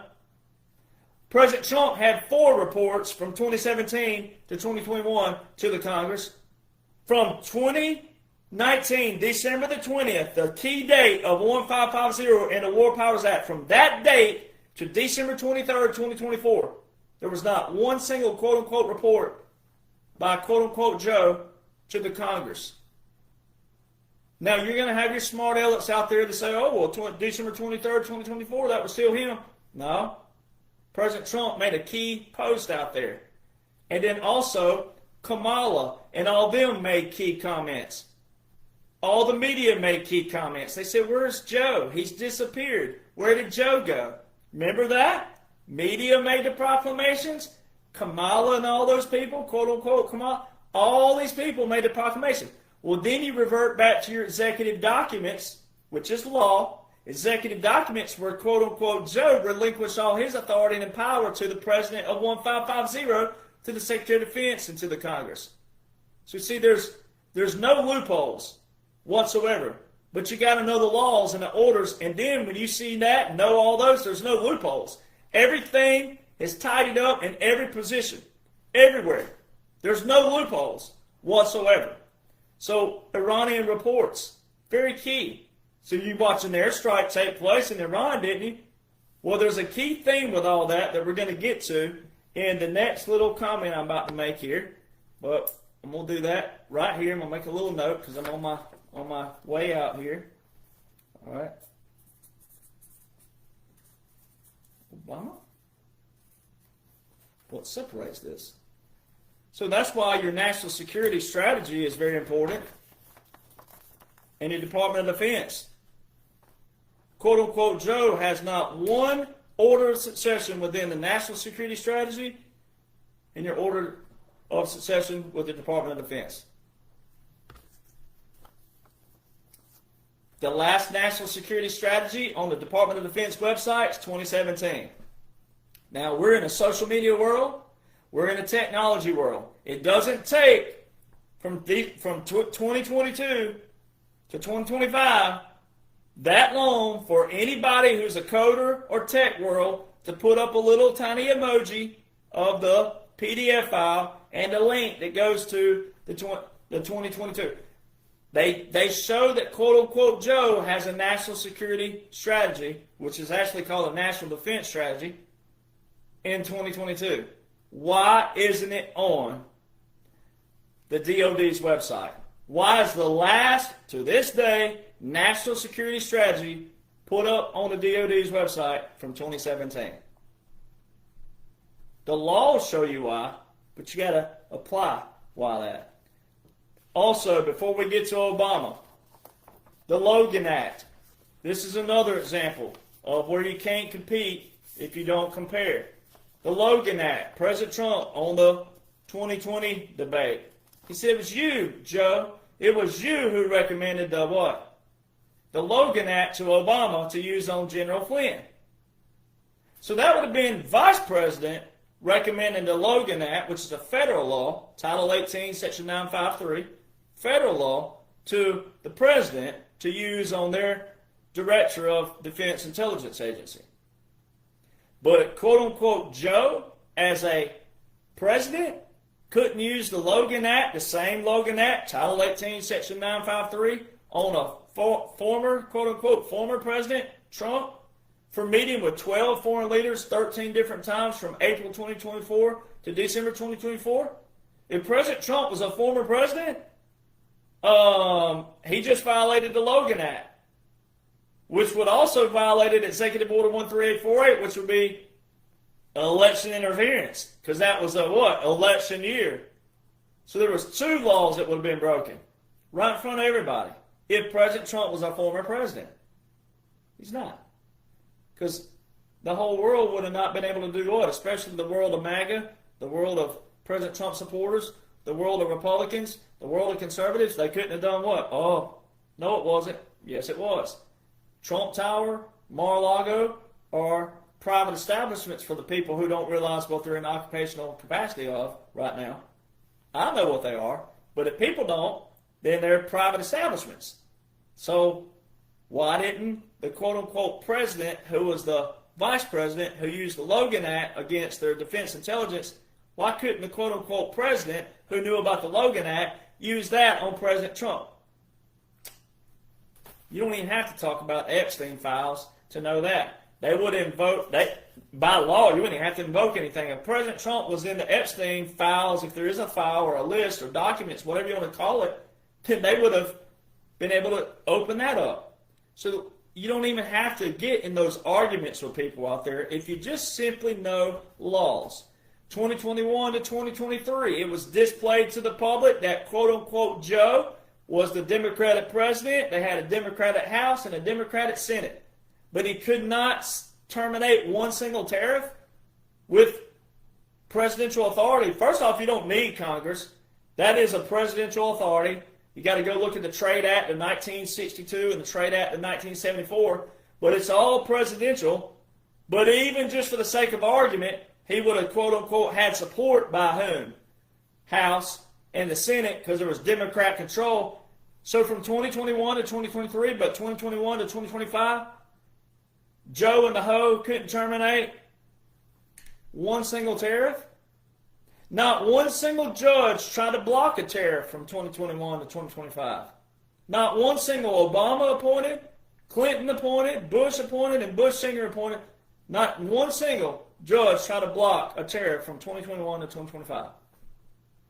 But you'll have liberals out there saying, oh, it's destroying the American economy. Oh, you dumb MAGA people, you're going to be paying for this out of pocket. Okay, well, if that were the case, then you got to explain why your dude didn't terminate one if he was really president. Laws show he wasn't. Special operations show he wasn't. World history show he wasn't. But you got to know all those in order to know that.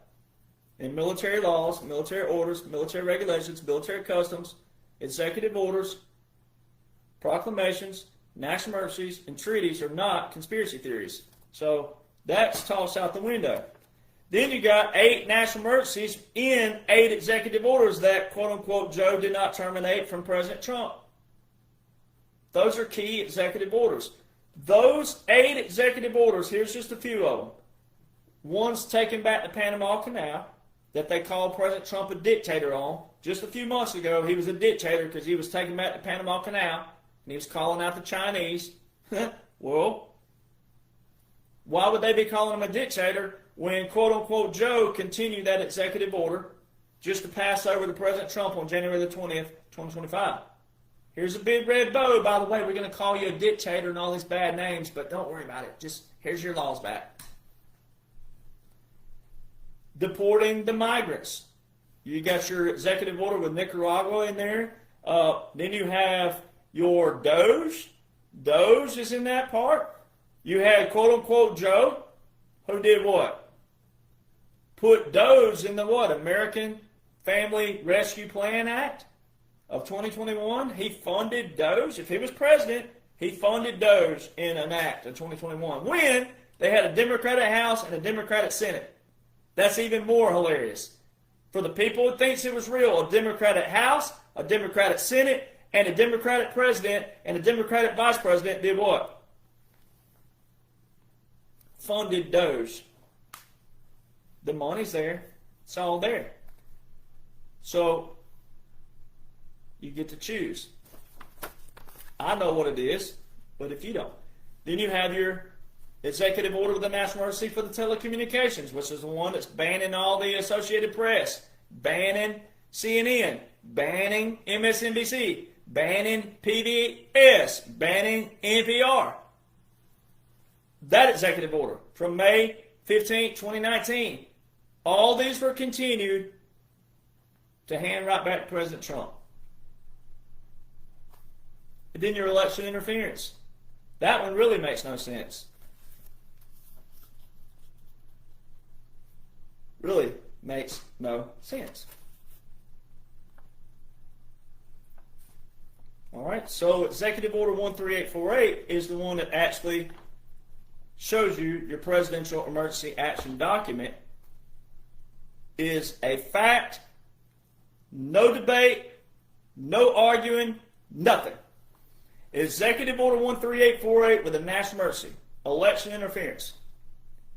It's the one that wipes out and cancels January the 6th because of the clause that's in it. It says no foreign power has altered the outcome or vote tabulation in any United States election, which is saying the deep state did it. It didn't say the foreign. You're seeing that with Russiagate. You're seeing that Putin didn't do anything. It wasn't him. It was Obama. It was Hillary. It was all your swamp. That's already been displayed to you. Now here's how you put it together. Russiagate. It was Obama, again, Hillary, the fake dossier, the Steele dossier, the fake dossier, and all these things with FISA and all these other things that's going to open up. All right, so there's that. President Trump put this executive order into place September the 12th, 2018. Now watch the timing of it. That's 2 months before any election under him. The first election under his presidency would have been November 2018.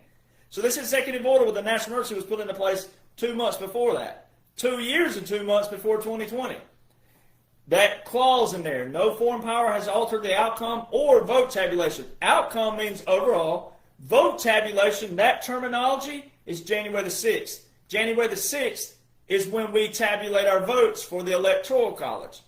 All right, so it negates January the 6th. And that will be in a P. Now watch how. This is very key before we get to Obama, because this is where the snowball starts rolling. This is where there's no debates. This is why you got to know military. This is why you got to know military occupations, military operations, and your special operations, your unconventional warfare, irregular warfare, but presidential emergency action documents and what they do with the continuity of government.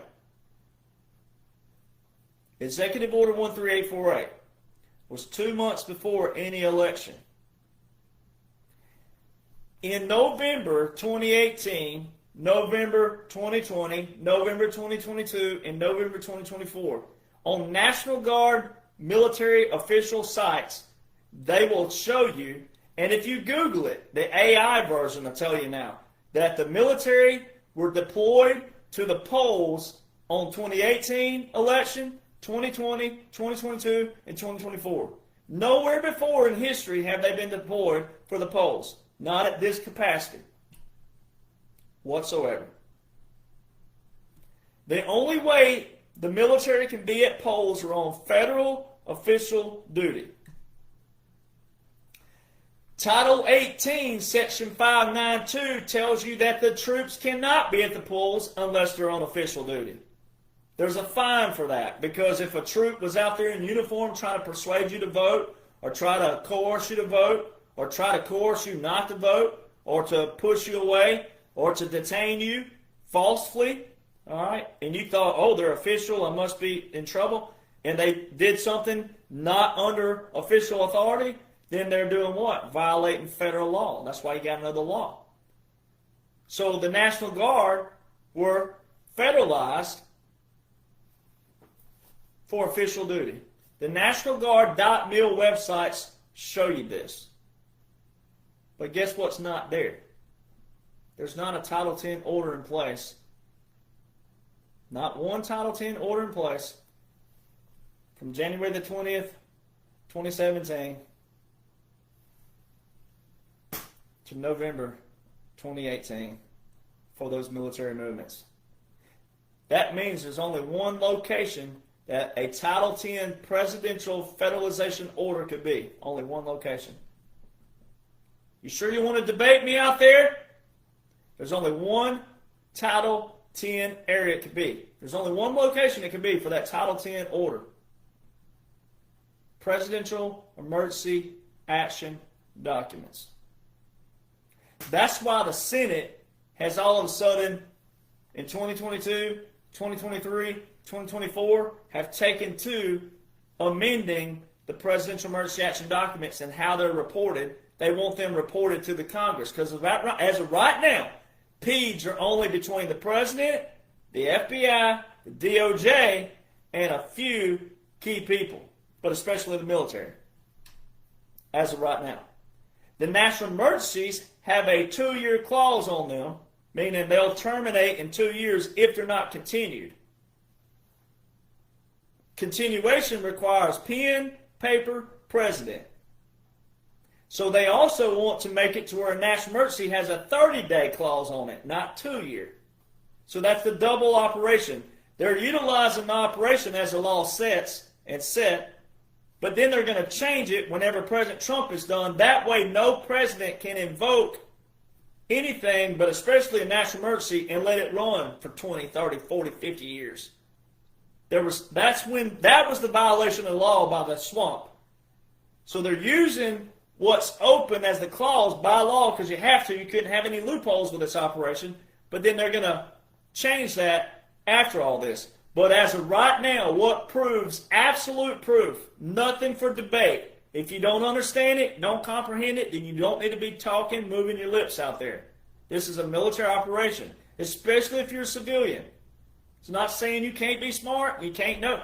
But until you know all of this, this is exactly what's taking place.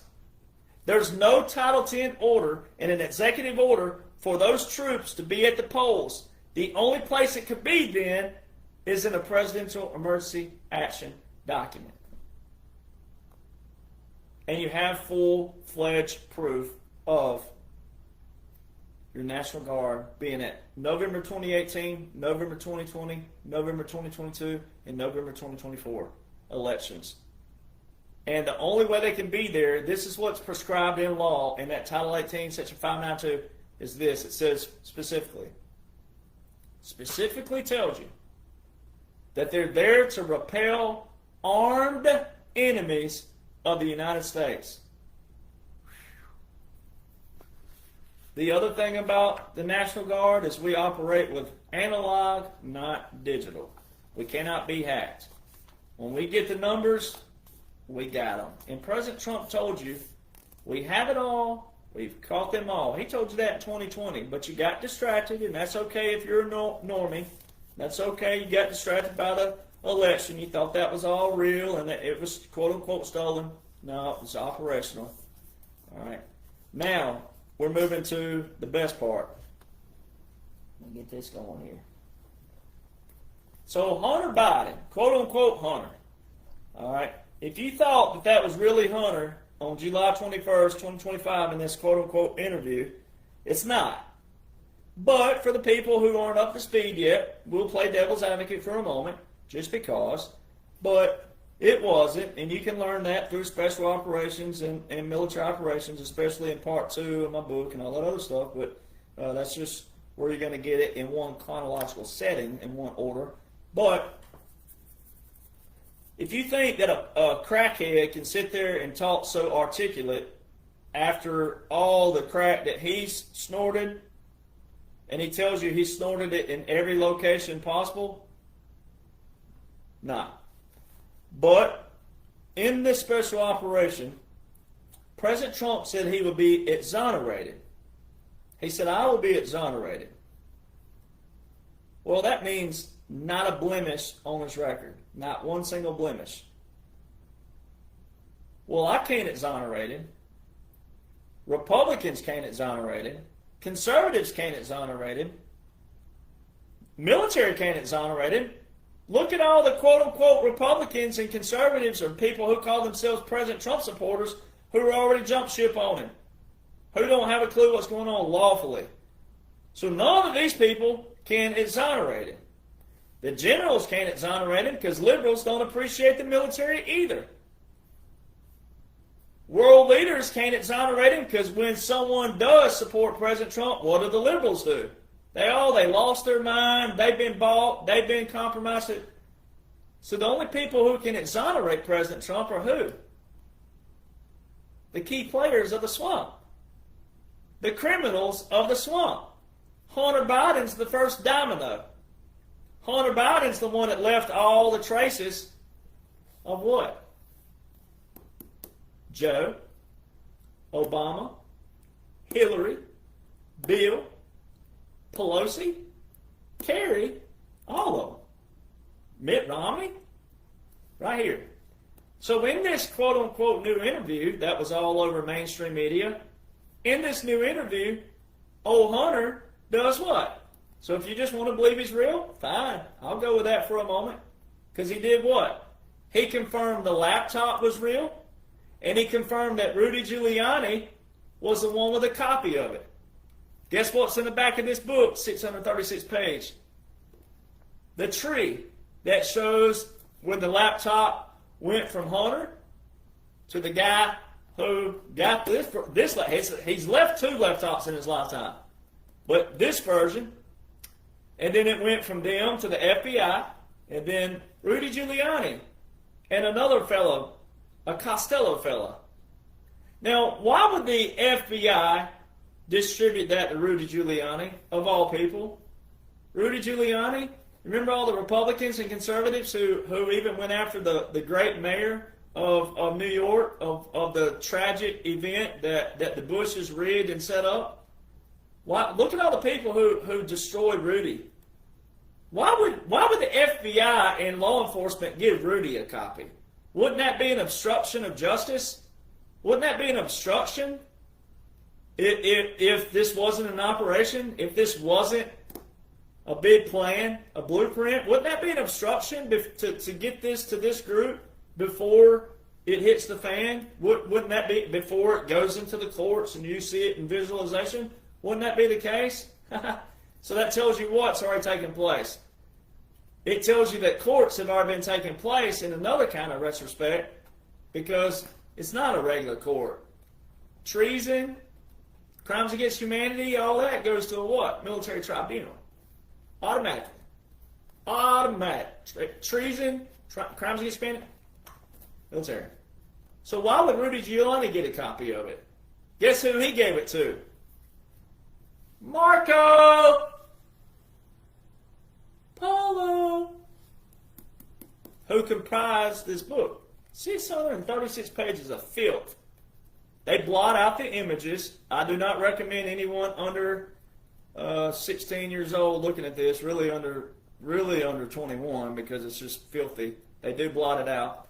But this is all of your sex trafficking, human trafficking, child trafficking, all of it. All the links.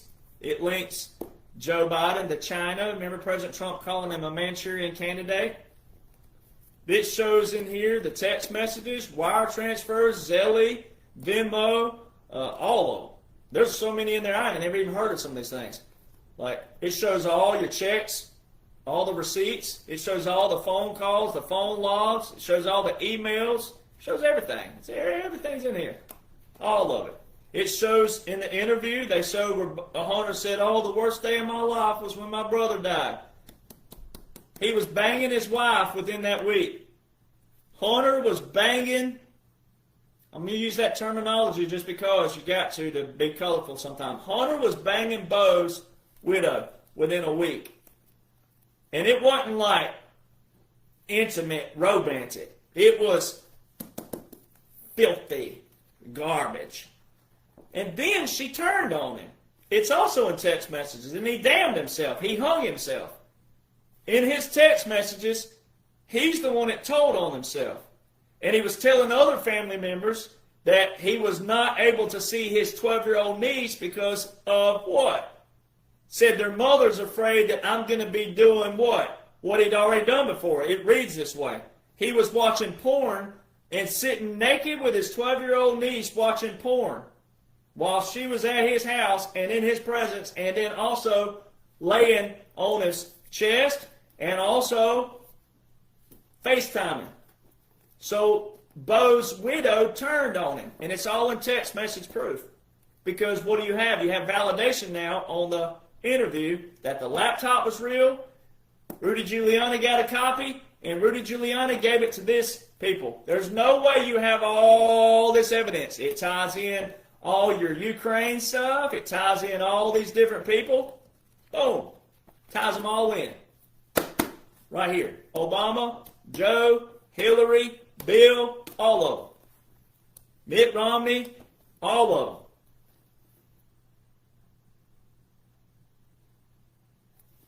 So now you get over to Obama. All right. On the War Powers Resolution Wikipedia page, all right, which I used to not like Wikipedia, but it's become a power source now. And then you have the fact that the founder of it is an Alabama graduate and also went to Auburn. He kind of fell off the wagon there, but whatever. But if you scroll down on Wikipedia, on the War Powers Resolution, one of the pages under it, there's a couple of them, but it'll tell you that in March 20, what year was that? 2011, March 21st, that Obama ordered an airstrike into Libya, and military and federal attorneys say that was a violation because Obama didn't have anything in the War Powers Act for that airstrike. Well,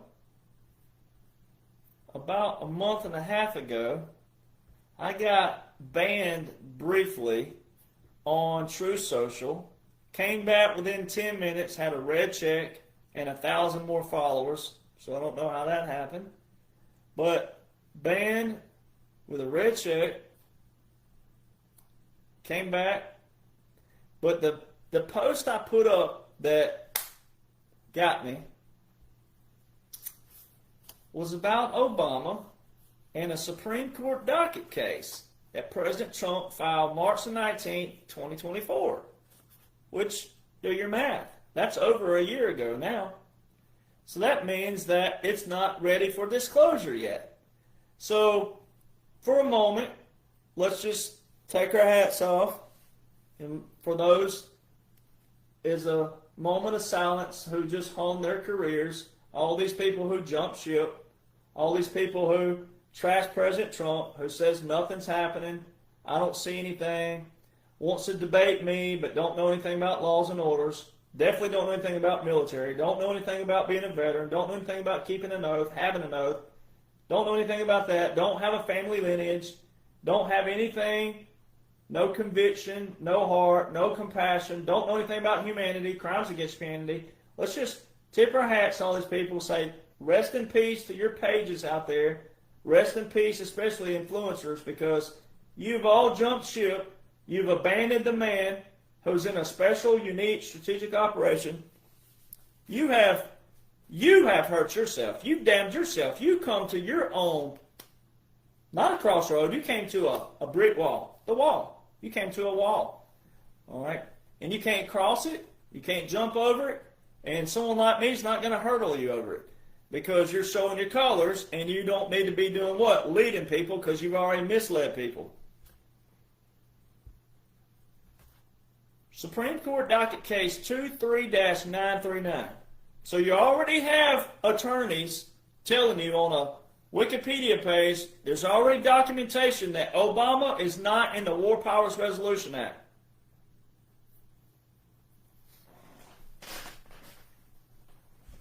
So there's a problem. Because guess what Section 1550 is? That is President Trump's. Now, it's put there for right now. The codification says it won't be there in the future, but for right now, that's where it is. Because of what? Documentation, record's sake, proclamations, and law. It's a lawful order, it's a lawful operation, and it's a bipartisan operation.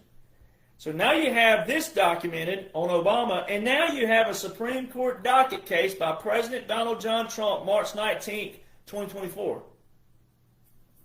23-939. And in there it specifically asks the question, can a president order SEAL Team 6 to commit assassination on a political rival?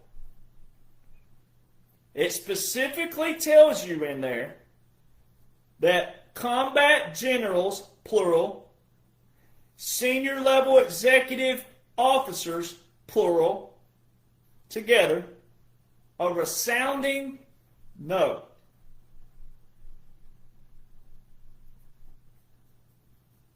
Well, guess the last person who was involved with SEAL Team 6 was at a presidential capacity? Obama. Obama and Biden. Guess who was in the room with them? The SEAL Team chief that I go on podcasts with. SEAL Team chief was in the room with them.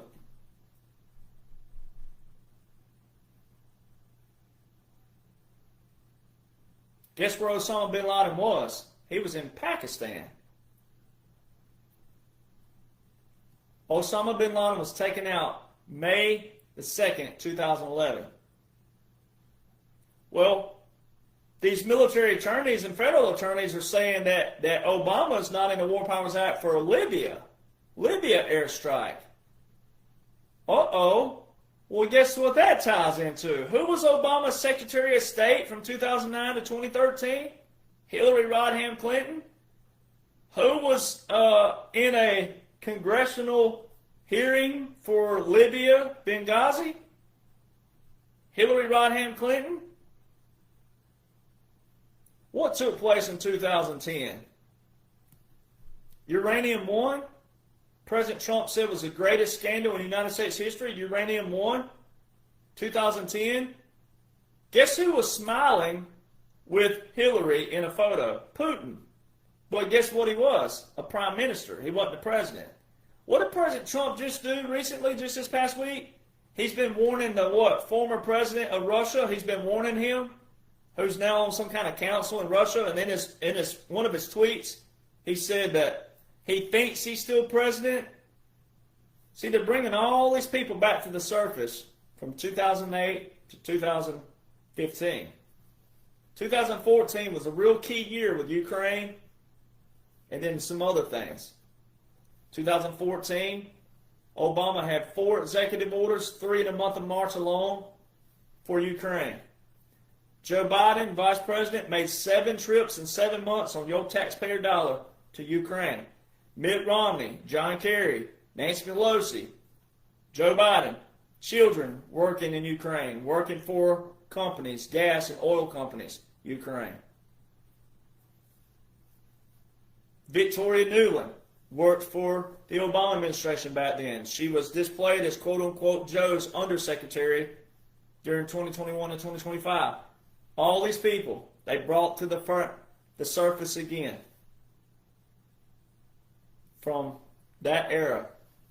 Victoria Nuland, 2014, secured $1 billion in defense budget for Ukraine. Biden, congressional hearing, congressional record. Biden said that they wouldn't get the $1 billion if a certain SOB, which was a prosecutor, wasn't what? Fired. He's on congressional hearing, congressional oath, and says what? It says specifically, you can look this up, they fired the SOB. They have one of 2 rounds of election, what they call a snap election, in 2014. All these things happened in 2014. But guess who was not the president of Russia from 2008 to 2012? Putin. Guess who was the president from 2008 to 2012? The one that President Trump is warning right now in the past week. Remember that February the 18th, 2025? Remember that? Remember that press conference I talked about with the capitulation and the puppet government for Russia? You know what a puppet government is? Puppet government, they use 2 presidents. What did President Trump just say about this guy? He still thinks he's what? President. He still thinks he's calling the shots. You know why? Do you know why Putin was grinning with a shit-eating grin on his face when he handed President Trump that soccer ball July 16, 2018? It's called a capitulation. Because he wasn't president from 2008 to 2012. He was prime minister. So he knew what was going on, but he wasn't the head man, wasn't the front man. Sir, whatever I got to do, you let me know. Here, I surrender. That's what a capitulation is. That's an unconditional surrender. Here you go. What do you want me to do? So President Trump got out of an intermediate nuclear forces treaty with Russia. This was also in 2018. The same year that Ukraine broke a Commonwealth treaty with Russia. They broke a treaty. Ukraine's not a member of NATO. So Article 5 of the Constitution of NATO says what? Any attack on one NATO nation is an attack on all. How come these nations didn't support Ukraine? Because they're not a part of NATO. All right, but some were doing that, but they're not a part of NATO. Why was quote-unquote Joe quoting Article 5 of the NATO Constitution when Ukraine is not a part of NATO? Because that's not what's going on in Ukraine. It's very well known that the Department of Defense of the United States under Bush, starting with Bush, could probably make an argument with Clinton because it probably rolled into that, but they know for a fact that Bush and the U.S. DOD was funding biolabs in Ukraine.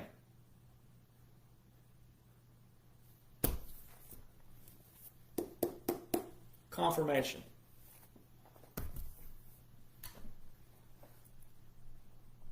Russia went into Ukraine and has taken out those biolabs. Now that was going to be ugly because of nuclear facilities and things of that nature. That wasn't going to be pretty at all. All right, the destruction of those.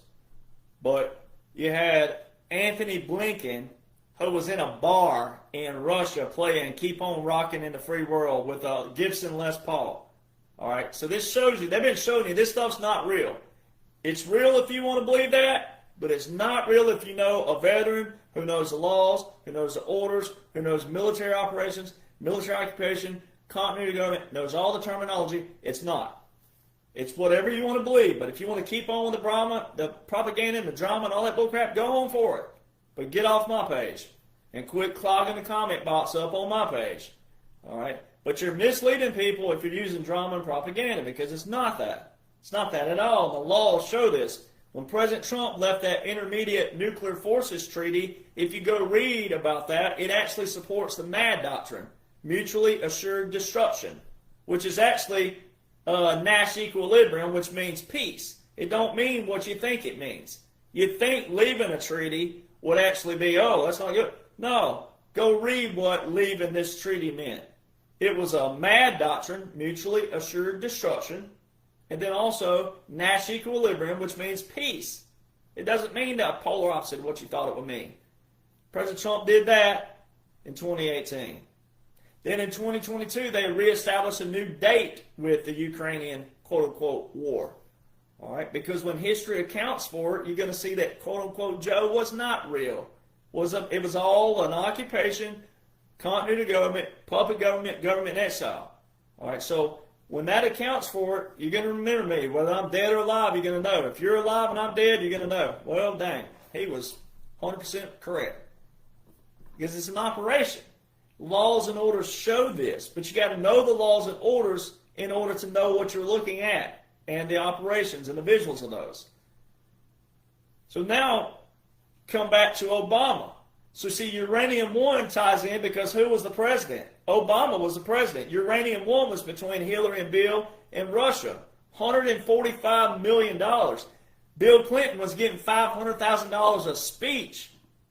Just to speak, just to show up and speak.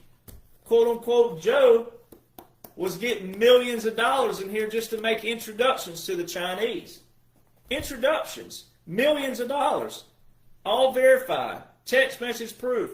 It also verifies he was the big guy. In text messages it says, hey, don't let anybody know that Joe knows. And then it says in one text message, they're already paranoid. You wouldn't be paranoid if you weren't guilty, or if you weren't doing something wrong, or doing something you weren't supposed to be doing. So now go back to Obama. So see, you got to branch off for a moment, like President Trump calls the weave. You got to branch off. Now let's branch back over here. Well, Obama. 2010. Uranium One. You'd have that. And then you also have the 2011. So who's Secretary of State? HRC, Hillary Rodham Clinton. She's still there. 2009 to 2013. So then you have at the 2011, you already know about Osama bin Laden and Obama on May the 2nd, 2011. You had Gaddafi, who was the leader of Libya from 1969 to 2011 when he was assassinated in October, which was 5 months after May. The leader of Libya is being assassinated? And he had just spoken that year.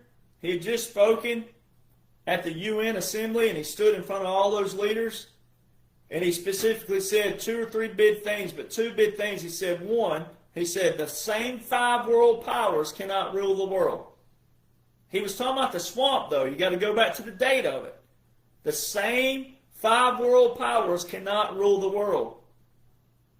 Then he turned and said another key bone-chilling thing, now that you know what happened to him. He said, are we not going to investigate the hanging of Saddam Hussein? He was friends with the United States until they what? Hung him. Till they killed him. See, you got to go back and know your history. In 1991, an Air Force general recommended to the Secretary of Defense then, he said, hey, we got Saddam in our sights. Why don't we take him out now? The next day, they fired that general, made him retire. That was 1991. Saddam was taken out in 2006. So if Saddam was a dictator like they painted everybody him to be, then why did they let him live from 1991 to 2006? That's 15 years. Well, what happened in between then? Little thing called what? 9/11. The day before 9/11, on September the 10th, 2001, the Secretary of Defense gets up and says what? Says that $2.3 trillion was missing from the Pentagon. And the next day, they didn't waste any time because they knew people didn't pay attention. Most Americans don't care about laws, don't care about orders, you don't care about military anything. They didn't have to wait a month, 2 months, 3 months, 6 months, a year. The next day, after telling you $2.3 trillion was missing from the Pentagon, boom! And then they stamped it on terrorists. All right, then they made an excuse to go after quote-unquote Saddam. And what did President Trump just allude to just a couple months ago that I've shown you that he said in speech? It's a quote he made. I've posted these videos for people to see. What did he say? He specifically said, why didn't we take the oil? Ooh. Americans thought that we were taking the oil. We, the United States of America, we. Why didn't we take the oil? Well, what's the polar opposite of we? Well, if there were a military involved and the United States government involved with the president involved, that would have to be a what? A they. So he's saying that we, the United States of America, didn't take the oil, but you know that the Bushes took the oil, so it was who? The Bushes who took the oil. It wasn't for you, me, we the people. It was for them, the swamp. President Trump's alluded to that. He's already told you that. That's another proclamation of what's coming. So the only way that this could be exonerated, President Trump and this operation, is they got to tell on themselves. You also, if you didn't see it, but there was an article put up yesterday, mainstream media, that if it says specifically that if Joe Biden is talked about his cognitive health by Kamala Harris, then Biden's group is going to do what? Expose all of Kamala's stuff. So what are they doing? Telling on themselves. All right. Now, I know they're not real. Most patriots know they're not real, especially if you get and comprehend special operations, etc. But if you don't, and you're not there at that capacity yet, it's not hogwash just simply because you don't know about it. But at your capacity, if you're still in a normal setting, then okay, they still got to tell on themselves. It's not lifetime, but they're going to tell on themselves. Hunter's the first domino. He's already confirmed everything. He's already confirmed all the content in his book, which is everything. Trafficking, Chinese funding, which is Executive Order 13959. Why would Joe, there's another one, why would quote-unquote Joe continue Executive Order 13959 with a national mercy that is freezing the assets of all people and organizations, institutions of those funding the Chinese Communist military? This book proves that Joe Biden was in like Flynn with all the Chinese, making millions by making introductions. So why would he continue an executive order with a national mercy by President Trump? That's going to damn him because he ain't real. He wasn't real. It's an operation. So now let's go back to Obama. Osama bin Laden was taken out May 2nd. Gaddafi taken out 5 months later in October. No coincidence. No coincidence that the War Powers Act, there's nothing in there for Obama. No coincidence that the War Powers Resolution on Wikipedia says federal and military lawyers say that was a violation of law. No coincidence that it's in Supreme Court docket 23-939 by President Donald John Trump. Donald J. Trump versus United States government, March 19, 2024. See what happens when you don't know law? See what happens when you don't respect the military? See what happens when you don't respect veterans who do know the laws and orders, do know our oath, keeping our oath, not doing anything, not misleading people, don't have millions of sponsors and butt cream and face cream and that cream and this cream and fund me here and fund me there and fund me that. What happens? What happens? See, that's what happens. Cream always rises to the top. The truth always prevails. When you're being good on the front, you'll be good in the middle and good over here. When you're doing what you're supposed to be doing, like the Merle Haggard song says, when folks start doing what they ought to be doing, then they won't be booing no more. See all these people yelling, whining, complaining, griping, fussing, fighting, arguing, carrying on. Look how stupid you look. Because you don't know laws and orders of what you're supposed to know. And then you get mad at me for using the terms like stupid, dumb, ignorant, and all those terms. Well, stupid games get stupid prizes. If you want to swing a big bat, you probably need to have a big bat. All right? So get your ass off the porch. Remember the old saying, if you want to run with the big dogs, get your ass off the porch. All right? Well, that's what happened. If you have something to say, go out there and get you a platform and see if it'll resonate with people. All right? What I show are all the laws, the orders, everything, chronological order, how they all tie in. If you don't have the initiative, that's on you, boo-boo. It ain't on me. I can't make you read. I can't make you study. I can't make you comprehend. If I could, guess what would happen? Your ass would be passing class. That's what you'd be doing. You'd have an A+. You'd have a 99.99999, and it would carry over to a 100. You wouldn't have no A. You wouldn't have no A-. Your butt would have an A+ if I could make you do it. And if I could take a USB cord and plug it into you, I still wouldn't give you all of it because you need to do what? You need to appreciate it. You need to study, read, comprehend, because maintaining and sustaining on the flip side is more important than the justice. The justice is coming. All that's going to be there. That's what makes President Donald John Trump separate. That's what makes him an outsider and separate. That's what makes him so unique. So if you're jumping ship, it's because you are not what you say you are. You're not what you think you are. And you don't need to be there because this is a military operation. And guys like me are doing this because I'm keeping an oath because I'm supposed to, and then two, because I want to, but also it's also honoring my father who's still living, who's a military veteran, but my uncle who's passed, my great uncles who have passed, my one great uncle who's still living, who's veteran, but then also all of my great uncles who passed, my great-grandfather, my grandfather, first off, then my great-grandfather, my great-grandfather was Army Air Corps, World War I. He died at a young age, in his 30s. All right, I'm honoring what one of my NCOs told me. He said, hey, you got a mouth, you got a name, you got a platform, baby. Honor and pay forward all of our fallen, especially friends and family that we've known through the years who have fallen. I have a relative who was 19 years old who got killed in Vietnam. All right. So if you don't have that, if you can't feel that, then you won't ever understand why I'm doing what I'm doing. But if you're a civilian and you're trying to debate me, you're trying to say all these things, you're trying to fight and argue and fuss, that's not even the mission. That's not the mission. This is not debating. It's not about fighting.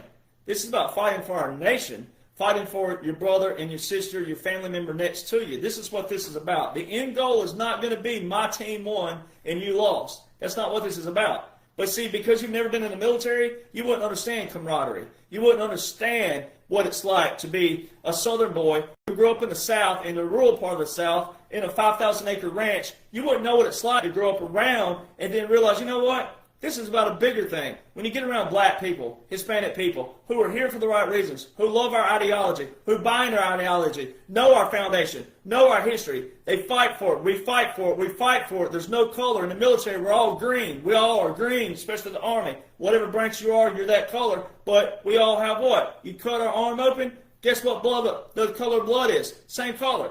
All right, so if you don't understand that, you can't comprehend that, then you won't have the fight that you need, and you're going to just mislead people. So when you mislead people, that's when the bull comes out. That's when the bull gets in the China cabinet and says, hey, you're misleading people. You don't have to mislead people. The laws and the orders already outline what President Donald John Trump is doing, what he's using, who he is, what he is, why he was put here, why he's an outsider, why he wasn't a politician.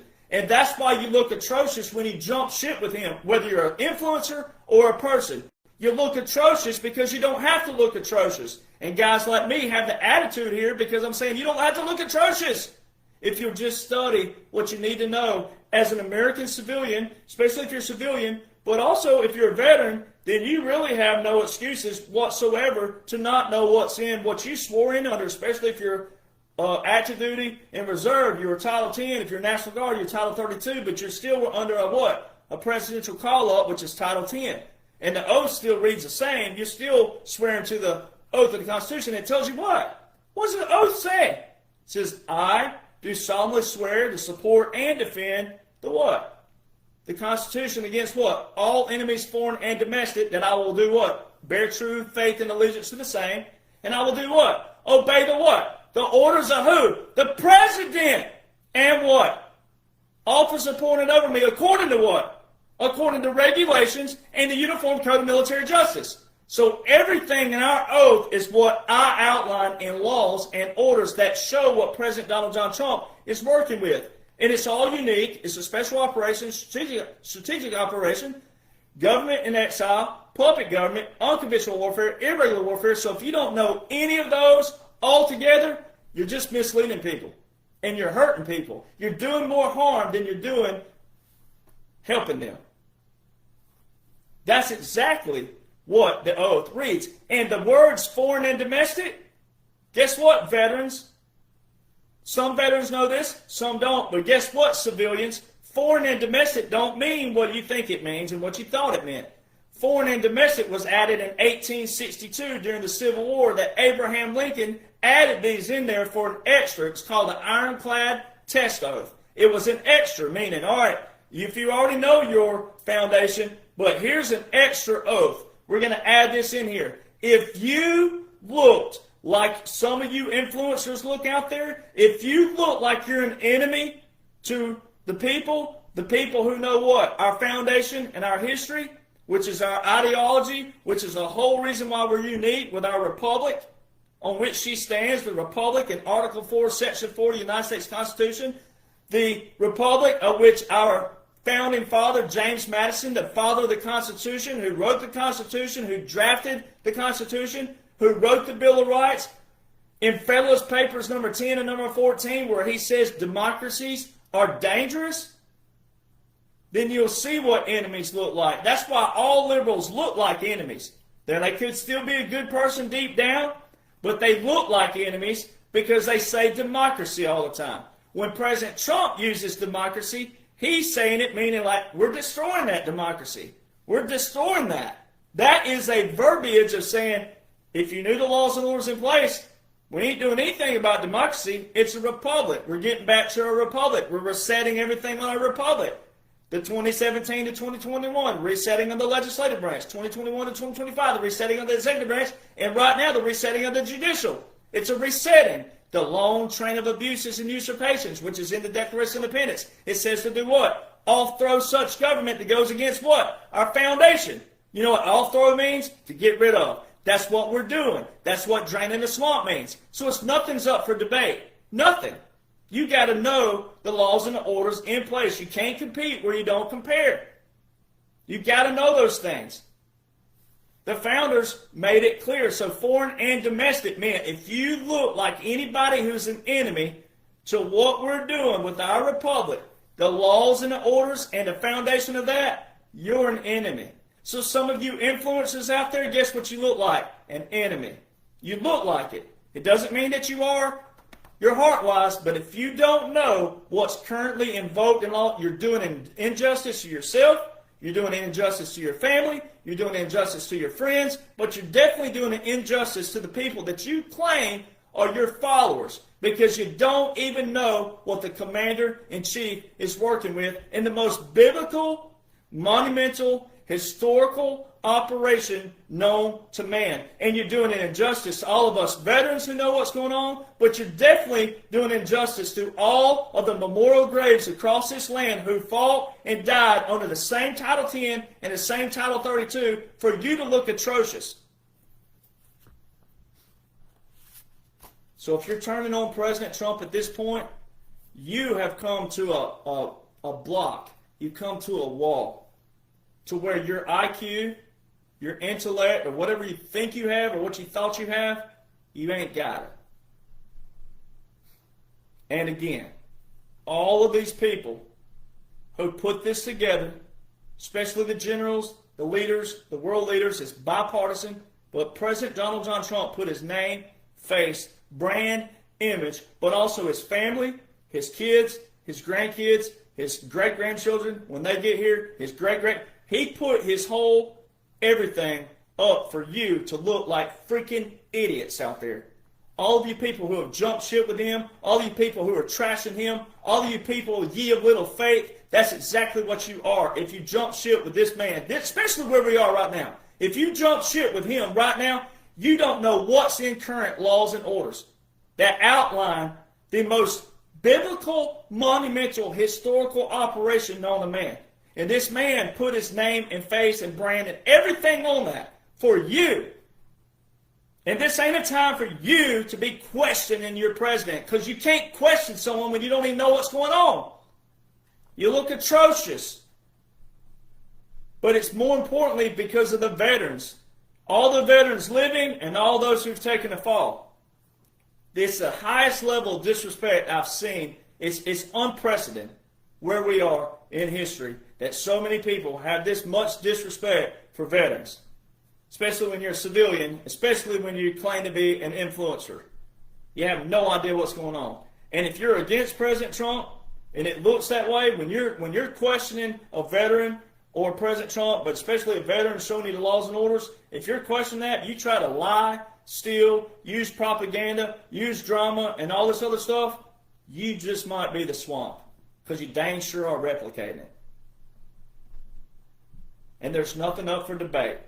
Not a thing up for debate. Not at this point. Where we are at this point, there should be way more Americans who are appreciative via the laws and the orders and vote, appreciative of President Donald John Trump, appreciative of the military, appreciative of all your military operations on all layers, appreciative of the world leaders and the leaders where the laws and orders most certainly outline that this is an operation.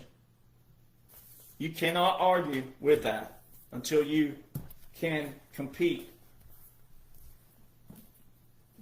It's all here. All laws and orders by President Trump, all your visuals, everything. It's all there. The man, he showed you, he tells you, he proclamates it, but again, until you know the glossary, the definitions, the terms, until you apply those, put them in a chronological order, until you do all that, you're just going to miss out on everything up to this day.